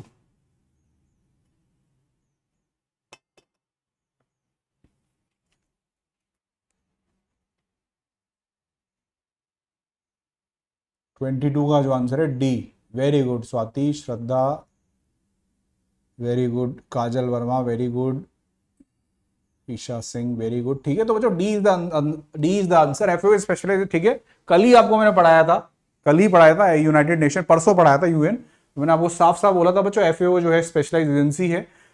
Specialised agency देखो अलग होती है UN की, ऑर्गन्स अलग थे, फंड्स एंड प्रोग्राम्स अलग थे, सब कुछ मैं पढ़ा चुका हूं, कोई कंफ्यूजन नहीं रहना चाहिए। ठीक है, Codex Alimentarius Commission is a responsible for the implementation of food standard FAO and WHO। ठीक है बच्चों, FAO और WHO ने क्या किया हुआ है, आज आपको पता है इस दुनिया वो तो रही नहीं कि गांव में ही जो है सब कुछ हो रहा है, वहीं we live in a globalised world. So चीनी कहाँ से आ रही है, ओके, आम कहाँ से आ रहा है, ठीक है, उसमें फ्लेवर कोई दूसरे ही देश से आ रहा है, और उससे जो फ्लूइड जो बन रहा है पीने का जूस, ओके, वो किसी चौथे ही देश में बिक रहा है जाकर। तो बच्चों ये सब खाने पीने का सामान जो है क्वालिटी मापदंडों पे सही हो, इसे इंश्योर करता है कोडेक्स एलिमेंटेरियस। समझ गए? कोई भी फूड, कंटेमिनेटेड फूड या खाने पीने का सामान ट्रेड ना हो पाए दुनिया में, इधर उधर व्यापार ना हो उसका, जिससे लोगों की जानों को खतरा हो सके, इसको इंश्योर करता है कोडेक्स एलिमेंटेरियस। और कोडेक्स बहुत इंपॉर्टेंट बात बता रहा हूँ, और कोडेक्स एलिमेंटेरियस को कौन चलाता है? FAO और WHO। और FAO और WHO दोनों ही स्पेशलाइज्ड एजेंसियां हैं यूनाइटेड नेशन की। FAO बच्चों एक और काम कर रहा है जो मैं कल आपको परसों बताना चाहता था, बस समय नहीं था, वो यही काम करता है। अच्छा हुआ ये आ गया अभी याद किया। Globally important agriculture system. ठीक है, FAO ये चिन्हित करता है, डिलिनिएट करता है, मार्क करता है globally important agricultural heritage system, GIAHS। ये बहुत इंपॉर्टेंट चीज है, very very relevant and at par, UPSC के लेवल की बात बता रहा हूं बिल्कुल। ठीक है, अब गाइस आपको पता है खेती इंसान आज तो कर नहीं रहा, आज से तो कर नहीं रहा, खेती करने के तरीके भले ही बदल गए हैं आज, बट खेती इंसान हजारों सालों से कर रहा है। ठीक है, उन हजारों सालों से जो खेती बचो इंसान कर रहा है, उसमें कई दुनिया में ऐसी ऐसी तरीके से खेती की जा रही है जो कि अपने आप में ही एक अजूबा है। समझ रहे हो आप? वो ट्रेडिशनल है, वो पुराने तरीकों से करी जा रही है, अपने आप में वो इतनी खास है कि उसको प्रिजर्व करना जरूरी है। तो बच्चों उसको FAO प्रिजर्व करता है under global important agriculture heritage system. इसका एग्जाम्पल दूं आपको तो आपको समझ में आएगा। भारत में भी 3 ऐसे खेती करने के तरीके हैं जो GIAHS के अंडर में आते हैं। ठीक है, कौन कौन से तरीके वो हैं, तरीके बताता हूँ। FAO स्पेशलाइज्ड एजेंसी, इसका सिंबल वगैरह है ये। ठीक है, तो जो 3 तरीके हैं, सैफरन, केसर की जो खेती होती है कश्मीर में, कोरापुट में जो एग्रीकल्चर होता है, और कुतानंद में जो समुद्र के नीचे जो है, सी लेवल के नीचे जो है, खारे पानी में चावल को उगाया जाता है। यहाँ पे ना कोई टेक्नोलॉजी वो लगा रहे हैं, हजारों सालों से ऐसा कर रहे हैं। तो बच्चों ये 3 तरीके हैं फार्मिंग के। कोरापुट आपके उड़ीसा के अंदर जगह है, one of the most backward district, KB के डिस्ट्रिक्ट्स में आता है कोरापुट, कालांडी, बोलानगिरी, KB के डिस्ट्रिक्ट जो उड़ीसा के हैं, सबसे पॉवर्टी और कई मायनों में पीछे हैं। वहां पे जो ट्रेडिशनल तरीके से खेती की जाती है वो केसर की खेती कश्मीर में, और कुतानंद में बिलो सी लेवल जो है, खारे पानी में जो है चावल उगाया जाता है। इसको FAO ने globally important agriculture heritage system से डिक्लेयर कर रखा है। ठीक है, और भी दुनिया में ऐसे कई देशों में ऐसी फार्मिंग है, ट्रेडिशनल उनको भी करता है ये। ठीक है, और ये कोशिश करता है ये इस तरह की ट्रेडिशनल फार्मिंग एक्सटिंक्ट ना हो जाए, ठीक है, दुनिया से मिट ना जाएगी, तो ये भी इसका प्रयास रहता है। आगे बढ़ते हैं। ठीक है, next is the world trade organisation, WTO के बारे में सवाल है, क्वेश्चन नंबर 23।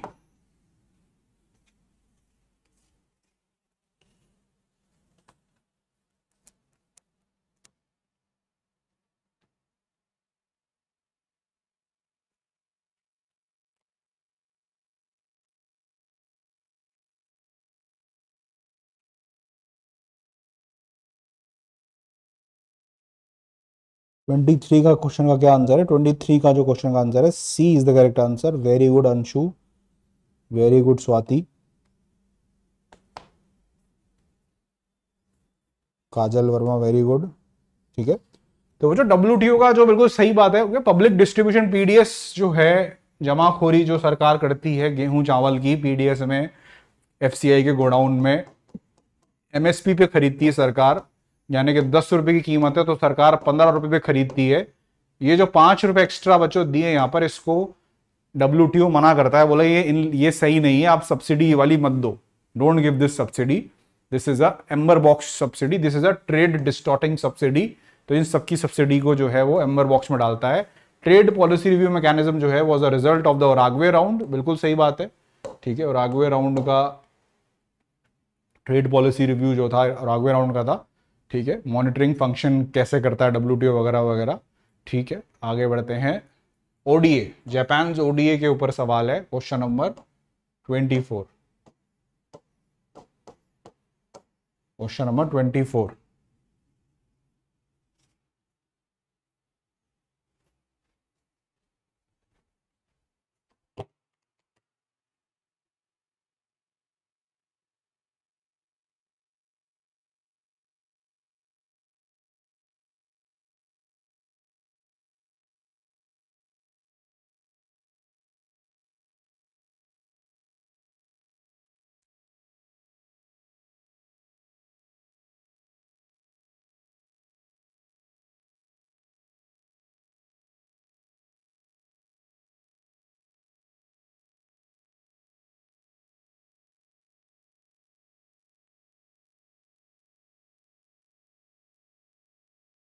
ठीक है, so this is the thing. ठीक है, तो with the reference to the Japanese okay of ODA loan to the India, consider the following statement. ठीक है, तो बच्चों भारत जब से आजाद हुआ है हम, और जापान जब से वर्ल्ड वॉर 2 का झटका जो लगा, जापान भी, तो दोनों ने बच्चों हमने जो है रेस वैसे एक तरह से थ्योरेटिकली साथ ही चालू करी, लेकिन जापान हमसे बहुत आगे निकल गया उस समय में, क्योंकि जापान छोटा देश था, जापान को पहले एक्सपीरियंस था कैसे इंडस्ट्री लगानी है, कैसे गाड़ी बनानी है टोयोटा, कैसे मशीनें बनानी है, कैसे इलेक्ट्रॉनिक्स बनाना है। वर्ल्ड वॉर 2 में उसको झटका लगा, 1945 में पूरा मिट्टी में मिल चुका था जापान, और भारत जो है उसको भी मिट्टी में से भी पैदा होना था, खड़ा होना था। जापान लेकिन खड़ा होकर टूट कर उसे खड़ा होना था, इंडिया को स्टार्टिंग से स्टार्ट करना था बिल्कुल। तो यहां पर बच्चों जापान ने और इंडिया ने समझौता किया। जापान ने बोला कि तुम हमारे को लोहा दे दो, तुम्हारे देश में लोहा बहुत है, हमें जो है बड़ी बड़ी बिल्डिंगें बनानी है, बड़ी बड़ी फैक्ट्रियां लगानी है, हमें लोहे की बहुत जरूरत है, तुम हमें लोहा दे दो, हम तुम्हें लोहे के बदले पैसा देंगे जिसकी तुम्हें जरूरत है, और तुम्हें देंगे टेक्नोलॉजी, तो तुम्हें उसकी जरूरत है, हमें तुम्हारे लोहे की जरूरत है।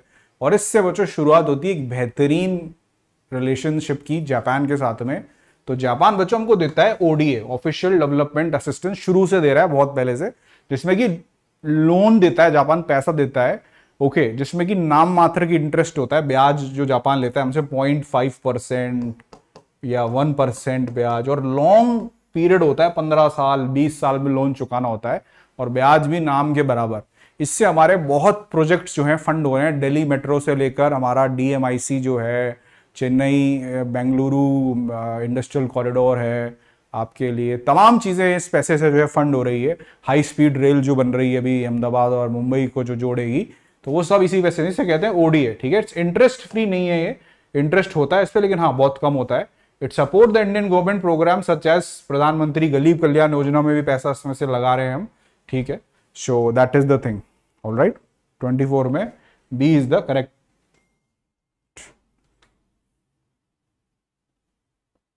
नेक्स्ट हम उस पर चलते हैं। तो इंडिया जापान ने बच्चों 50 बिलियन तक, 50 बिलियन में समझ रहे हो आप कितने होते हैं यार, 50 बिलियन येन का जो है सपोर्ट दे रखा है। ओके, तो बहुत बड़ी बात है, ओडीए कहते हैं। All right, next let's move to the question number 25। Simple statement wise question है आईआर के ऊपर।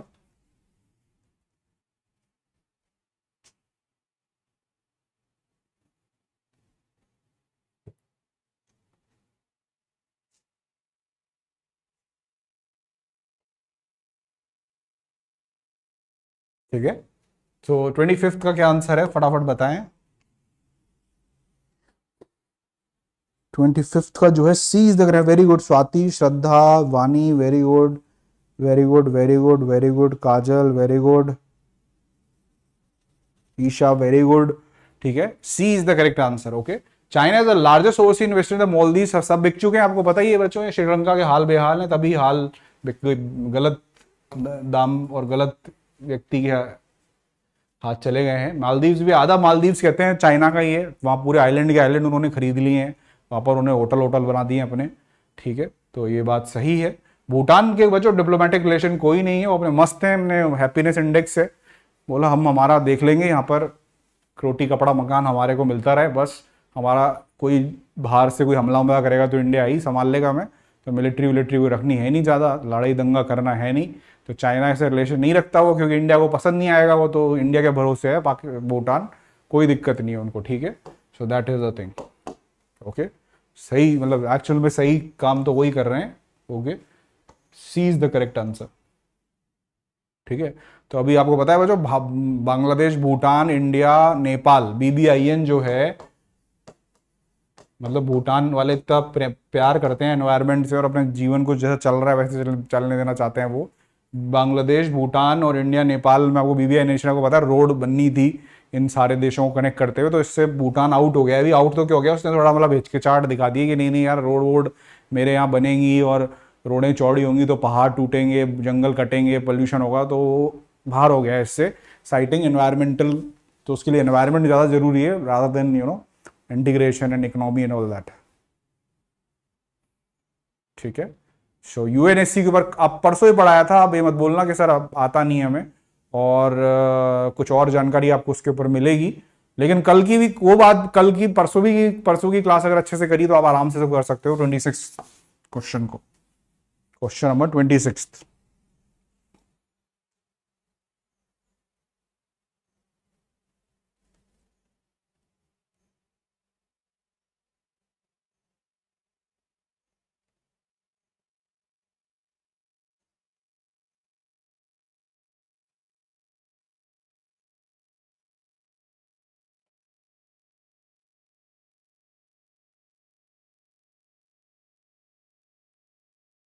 ठीक है,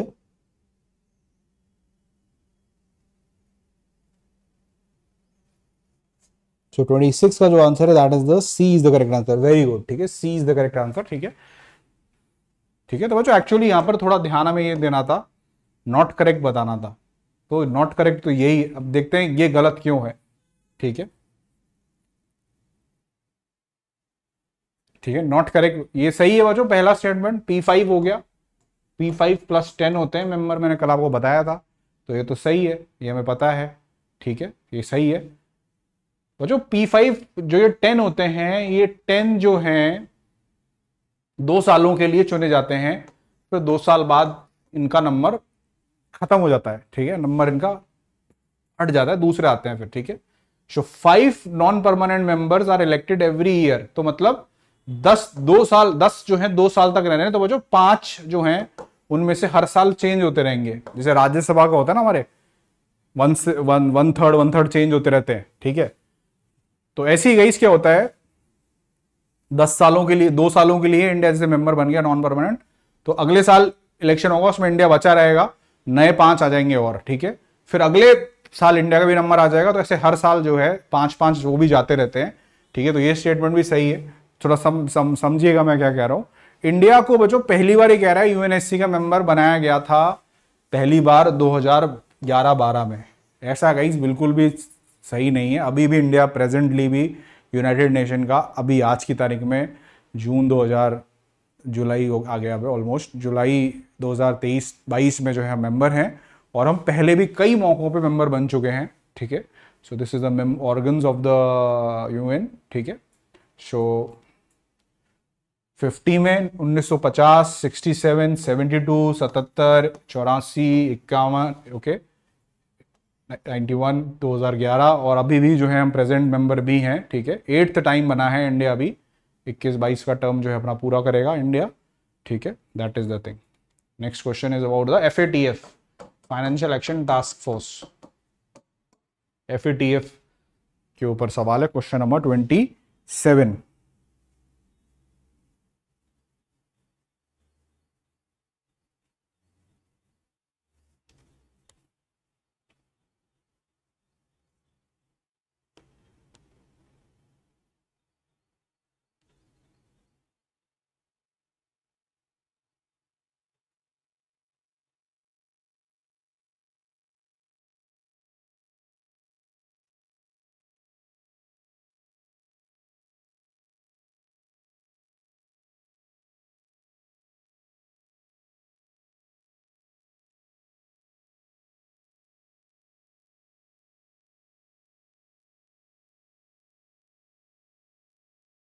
ठीक है, so 27th का answer that is the D is the correct answer. So Kajal has given it correct, वानी ने सही दे दिया है, अभिषेक ने सही दे दिया है, वेरी गुड। ठीक है, बाकी लोग भी ट्राई करें सही देने का। ठीक है, तो बच्चों FATF एक संस्था है जिसके दो काम थे बेसिकली, दो काम है बेसिकली। पहले इसका एक ही काम था, मनी लॉन्ड्रिंग को रोकना। मनी लॉन्ड्रिंग मतलब काले पैसे को सफेद करने को मनी लॉन्ड्रिंग कहते हैं। लॉन्ड्री मतलब कपड़े धुलने जाते हैं, सफेद होके आते हैं, वो कपड़ों की लॉन्ड्री होती है। मनी लॉन्ड्रिंग मतलब बच्चों ब्लैक मनी को व्हाइट करना। अब क्योंकि मनी लॉन्ड्रिंग एक ग्लोबल एस्पेक्ट ले चुका है, ग्लोबल उसके मल्टीफैसेड हो चुका है मनी लॉन्ड्रिंग, तो इसके लिए अंतर्राष्ट्रीय संस्था बनानी पड़ गई FATF, जिसका काम था मनी लॉन्ड्रिंग को रोकना। बाद में बच्चों 9/11 के हमले हो गए, वर्ल्ड ट्रेड सेंटर को उड़ा दिया गया। उसमें पता चला कि टेररिस्ट को जो है पैसा दुनिया भर से आ रहा था और उसकी किसी को खबर ही नहीं थी। ठीक है, तो उस 9/11 के जो हमले हुए उसके बाद FATF का काम एक और हो गया, टेरर फाइनेंसिंग को भी रोकना। कौन कौन से देश जो है टेरर फाइनेंसिंग करते हैं, करवाते हैं, या अपने देश में पैसा आने देते हैं बाहर से, और उस पैसे को फिर टेररिस्ट तक वो पैसा पहुंच जाता है, उसमें वो कुछ अपनी जो है टांग नहीं अड़ाते हैं, तो उनको जो है फिर पकड़ा जाए। और उसमें हमारा पड़ोसी मुल्क जो है पाकिस्तान, उसका नाम आ चुका है। तो पाकिस्तान अभी जो है ग्रे लिस्ट पे है क्योंकि वो टेरर फाइनेंसिंग करता है। ठीक है, इसमें बच्चों अभी UAE को भी डाल दिया गया है। हाल ही में लेटेस्ट खबर जो ये है गर्मा गर्म कि UAE को भी डाल दिया गया। वो बोलोगे सर अब UAE तो करता नहीं है टेरर फाइनेंसिंग, UAE दुबई वगैरह मतलब, तो UAE को टेरर फाइनेंसिंग के लिए डाला, UAE को डाला है मनी लॉन्ड्रिंग हो रही है वहां पर जो है, क्योंकि टैक्स वैक्स वहां पे लगते नहीं वैसे भी कुछ, तो वहां पे लोग पैसा भेजते हैं और उसको वाइट करके जो है कुछ ना कुछ गड़बड़ हो रही है, इसलिए UAE को डाला है। ठीक है, सो यहाँ पर जो है it is international governmental established under the UN का कोई लेना नहीं है इससे, 80 नहीं है 37 मेंबर ही है इसके, गलत हो गया ये। ग्रे लिस्ट में डालने के बाद बच्चों डायरेक्ट क्लीन इलेक्शन नहीं होता, ब्लैक लिस्ट में होता है वो, जिसमें कि अभी नॉर्थ कोरिया और ईरान है। ठीक है, तो ग्रे लिस्ट नहीं है वो, ब्लैक लिस्ट है वो। ब्लैक लिस्ट में अगर कोई कंट्री चला गया फिर उसके खिलाफ डायरेक्ट पीनल एक्शन लेंगे, फिर उसको जो है इकोनॉमी उसकी खत्म कर देंगे, सारे दुनिया के लोग मिलकर सैंक्शन लगा देंगे उस पर कई सारे। समझ रहे हो आप? Question number 27। ठीक है, तो ये FATF है। सो इंडिया इसका मेंबर है, बाकायदा फुल मेंबर है। ओके, और पाकिस्तान को भी जो है ग्रे लिस्ट में डाल दिया है, और अभी आगे भी ग्रे लिस्ट में अगर रहा पाकिस्तान ज्यादा समय तक तो ब्लैक लिस्ट में चला जाएगा। अभी दो ही कंट्री ब्लैक लिस्ट में है, that is the north Korea and the Iran. ठीक है, नॉर्थ कोरिया और ईरान जो है ये भी ब्लैक लिस्ट में है। ठीक है, आगे बढ़ते हैं। With reference to the Gulf Cooperation Council GCC, Gulf Cooperation Council GCC, जो मैंने आपको थोड़ी देर पहले ही बताया था, अभी उसके ऊपर ये सवाल है। With reference to the Gulf Cooperation Council consider the following statement. GCC के ऊपर जो है आपको स्टेटमेंट्स को देखना है। Question number 28।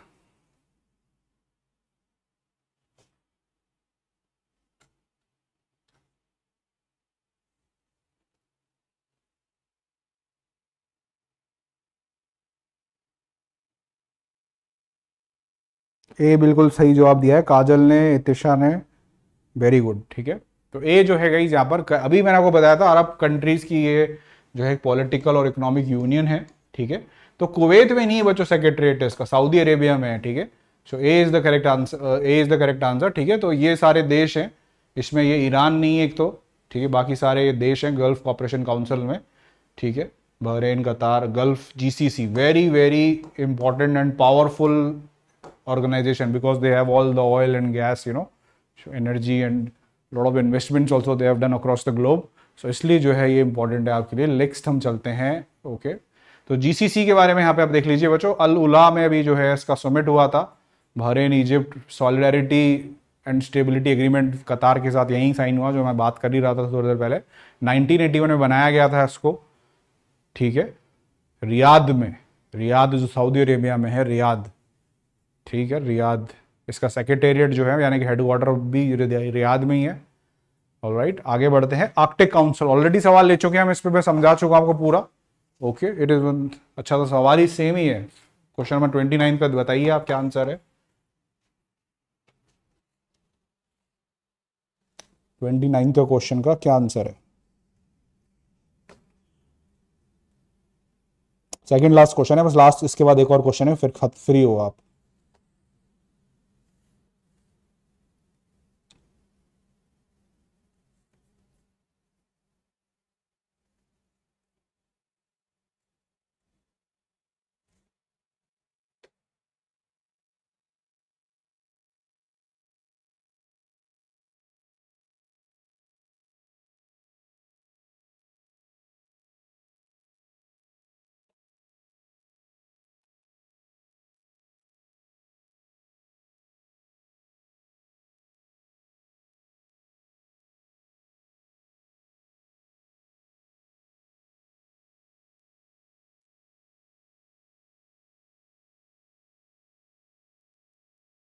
तो सर अभी बताया है कि किसी के अभी रिसोर्सेज नहीं है वहां पर, ठीक है, तो अभी बताया था आपको, आपने गलत कर दिया फिर भी। तो बच्चों 8 इसकी कहानी पूरी बता दी मैंने। तो ओटावा में, ये कनाडा में शहर है, वहां पर इसका जन्म हुआ था। 8 आर्कटिक देश ने तय कर लिया। उन्होंने क्या, किस हिसाब से तय किया कि हम भाई आर्कटिक सर्कल हमारा यहाँ से कट के निकलता है तो हम सब हैं। तो रशिया भी आ गया, यूएसए भी आ गया, अलास्का की वजह से, डेनमार्क नीचे है पर ग्रीनलैंड उसका है, तो ग्रीनलैंड की वजह से वो भी आ गया, आइसलैंड आ गया, नॉर्वे आ गया, ठीक है। तो जो ये आपके लिए आर्कटिक काउंसिल के 8 मेंबर हैं ये, ठीक है।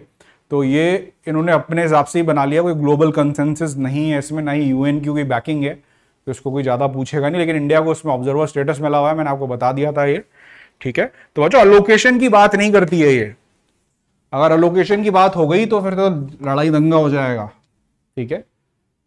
अगर, क्योंकि इसका मतलब ये नहीं कि आप पास में हैं तो सारा एंटार्क्टिक में जो भी ऑयल है, जो भी यहाँ पे रिसोर्सेज हैं, वो आपके ही हो गए हैं, ऐसा नहीं है, ठीक है। The Arctic Council establish by the eight Arctic state, the countries whose territory fall in the Arctic, ठीक है। और आर्कटिक काउंसिल के जो मेंबर्स हैं, 8 मेंबर हैं इसके, ठीक है, जो आर्कटिक सर्किल में हैं, 66.5 मैंने को वो उसके मेंबर है, ऑब्जर्वर है, बाकी इंडिया इसका ऑब्जर्वर है। 2013 में हमको ऑब्जर्वर स्टेटस मिला था, और लगभग 2014 या 15 में सवाल इस पे आ गया था यूपीएससी प्रीलिम्स परीक्षा के अंदर, ठीक है। और भी Italy, Japan, south Korea, China वगैरह, वो भी ऑब्जर्वर स्टेटस उनको भी मिला हुआ है, और हमको भी मिला हुआ है, ठीक है। ये इसलिए मैं आपको बता रहा हूँ क्योंकि गाइस अभी जो है इंडिया ने अपनी आर्कटिक पॉलिसी लॉन्च की है, तो उसके हिसाब से this can be asked in the examination. Alright, last question for today, ये भी आपके आर्कटिक रीजन से ही संबंधित है, क्वेश्चन नंबर 30।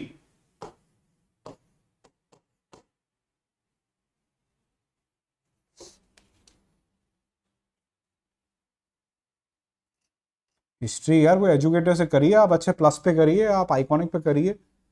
हिस्ट्री ही क्या है, फिर तो बहुत सारी चीज़ें हैं, एथिक्स है, ऐसे है, ऑप्शनल है, everything is the writing practice है।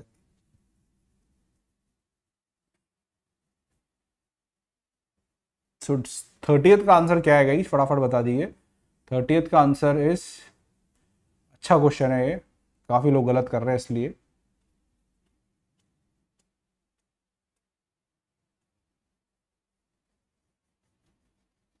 काफी बच्चे बी, किसी ने सही अब तक सही नहीं, वानी ने सही दे दिया, वेरी गुड, ठीक है। A is only the correct answer, यानी कि 2 इज ओनली द करेक्ट। बच्चों सवलबार्ड एक जगह है नॉर्वे के अंदर, ठीक है। तो सवलबार्ड ट्रीटी जो है वो एंटार्क्टिका से तो लेना देना उसका कुछ है ही नहीं, ठीक है, इसको तो हटा दीजिए। एंटार्क्टिका है साउथ पोल पे, उसके लिए एंटार्क्टिका ट्रीटी अलग, सवलबार्ड ट्रीटी अलग है, ठीक है। सवलबार्ड ट्रीटी अलग है, एंटार्क्टिका से लेना नहीं है, ठीक है। India establish a research centre मैत्री एट सवलबार्ड। तो बच्चों मैत्री और भारती, मैत्री और भारती हमारे एंटार्क्टिका पे हमारे स्टेशन है, ठीक है। दक्षिण गंगोत्री भी हुआ करता था पहले, पर वो बंद कर दिया हमने अभी। ऑलराइट, तो अभी जो हमारे 2 स्टेशन हैं एंटार्क्टिका पे, वो मैत्री और भारती हैं, तो सवलबार्ड भी नहीं है हमारा, ठीक है। इंडिया जो है गई सवलबार्ड ट्रीटी का मेंबर है, सिर्फ यही बात यहां पर सही है। Only A is the correct answer, 2 only is the correct option, ठीक है। एक सेकेंड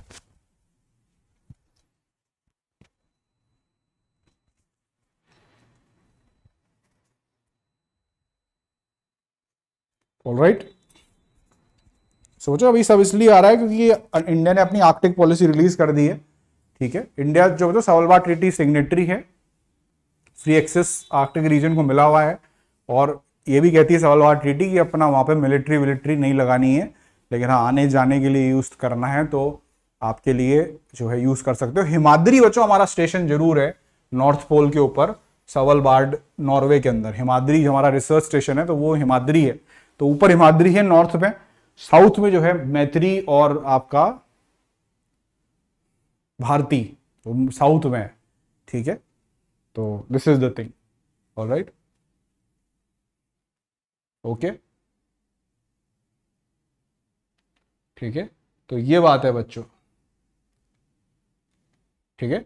तो इसी के साथ गई आज की क्लास एंड करते हैं बच्चों। क्वेश्चन आंसर्स हमने किए, इनको सिर्फ ये मत समझिए क्वेश्चन आंसर्स ही हम कर रहे हैं, हमने जो है कितनी सारी चीजें सीखी है। आप ये मत देखिए कि हमने यहाँ पे चेक करा कि भाई आपको कितना आता है, और आप ये भी डालिए जो बच्चे थे कि कितने आपके सही हुए, अप्रोक्सीमेटली 30 में से आप ये डाल सकते हो। मैं जानना चाहूँगा कि कितने आपके सही हुए, 15, 16, 17 या रेंज अगर कुछ मिल जाए तो उससे एक आइडिया आपको भी लग जाएगा, मुझे भी लग जाएगा। सिक्योर प्रॉब्लम्स अपन आप 7 बजे मिला करेंगे, ठीक है। और आज नहीं है क्लास क्योंकि 7 ऑलरेडी बज ही चुके हैं अब, ठीक है। बट कल हो सकती है क्लास आपकी, मैं ग्रुप पे मैसेज भेज दूंगा, टेलीग्राम ग्रुप पे। आई होप आप सब जुड़ गए होंगे सिड यूपीएससी टेलीग्राम चैनल के ऊपर, ठीक है। सिड यूपीएससी टेलीग्राम चैनल पे बच्चों सब लोग आप ज्वाइन हो जाइए, वहाँ पे आपको सीपीए पीडीएफ वगैरह सब मिल जाएगी आपको वहाँ पर, और भी जो भी पीडीएफ है वो मिल जाएगी आपको, और भी जरूरी जानकारी यूपीएससी से संबंधित सब मिल जाएगी, ठीक है। क्लासेस के लिंक्स मिल जाएंगे आपको, ओके। टेस्ट सीरीज वगैरह मेन से अगर आप इच्छुक हैं करने में ज्वाइन, तो आप कर सकते हो, आप मेरा कोड यूज कर सकते हो सिड यूपीएससी, ठीक है। आपको डिस्काउंट मिलेगा, प्लस आइकॉनिक सब्सक्रिप्शन बच्चों आपको लेना चाहिए अगर आपकी वन स्टॉप सोल्यूशन है सारी दिक्कतों का। One stop solution, history geography में कोई पूछ भी रहा था, एथिक्स, आंसर राइटिंग, प्रीलिम से लेके मतलब इंटरव्यू तक, सीसैट से लेके आपके पर्सनालिटी डेवलपमेंट तक, ऑप्शनल तक, सब कुछ आ जाता है कॉम्बो सब्सक्रिप्शन में।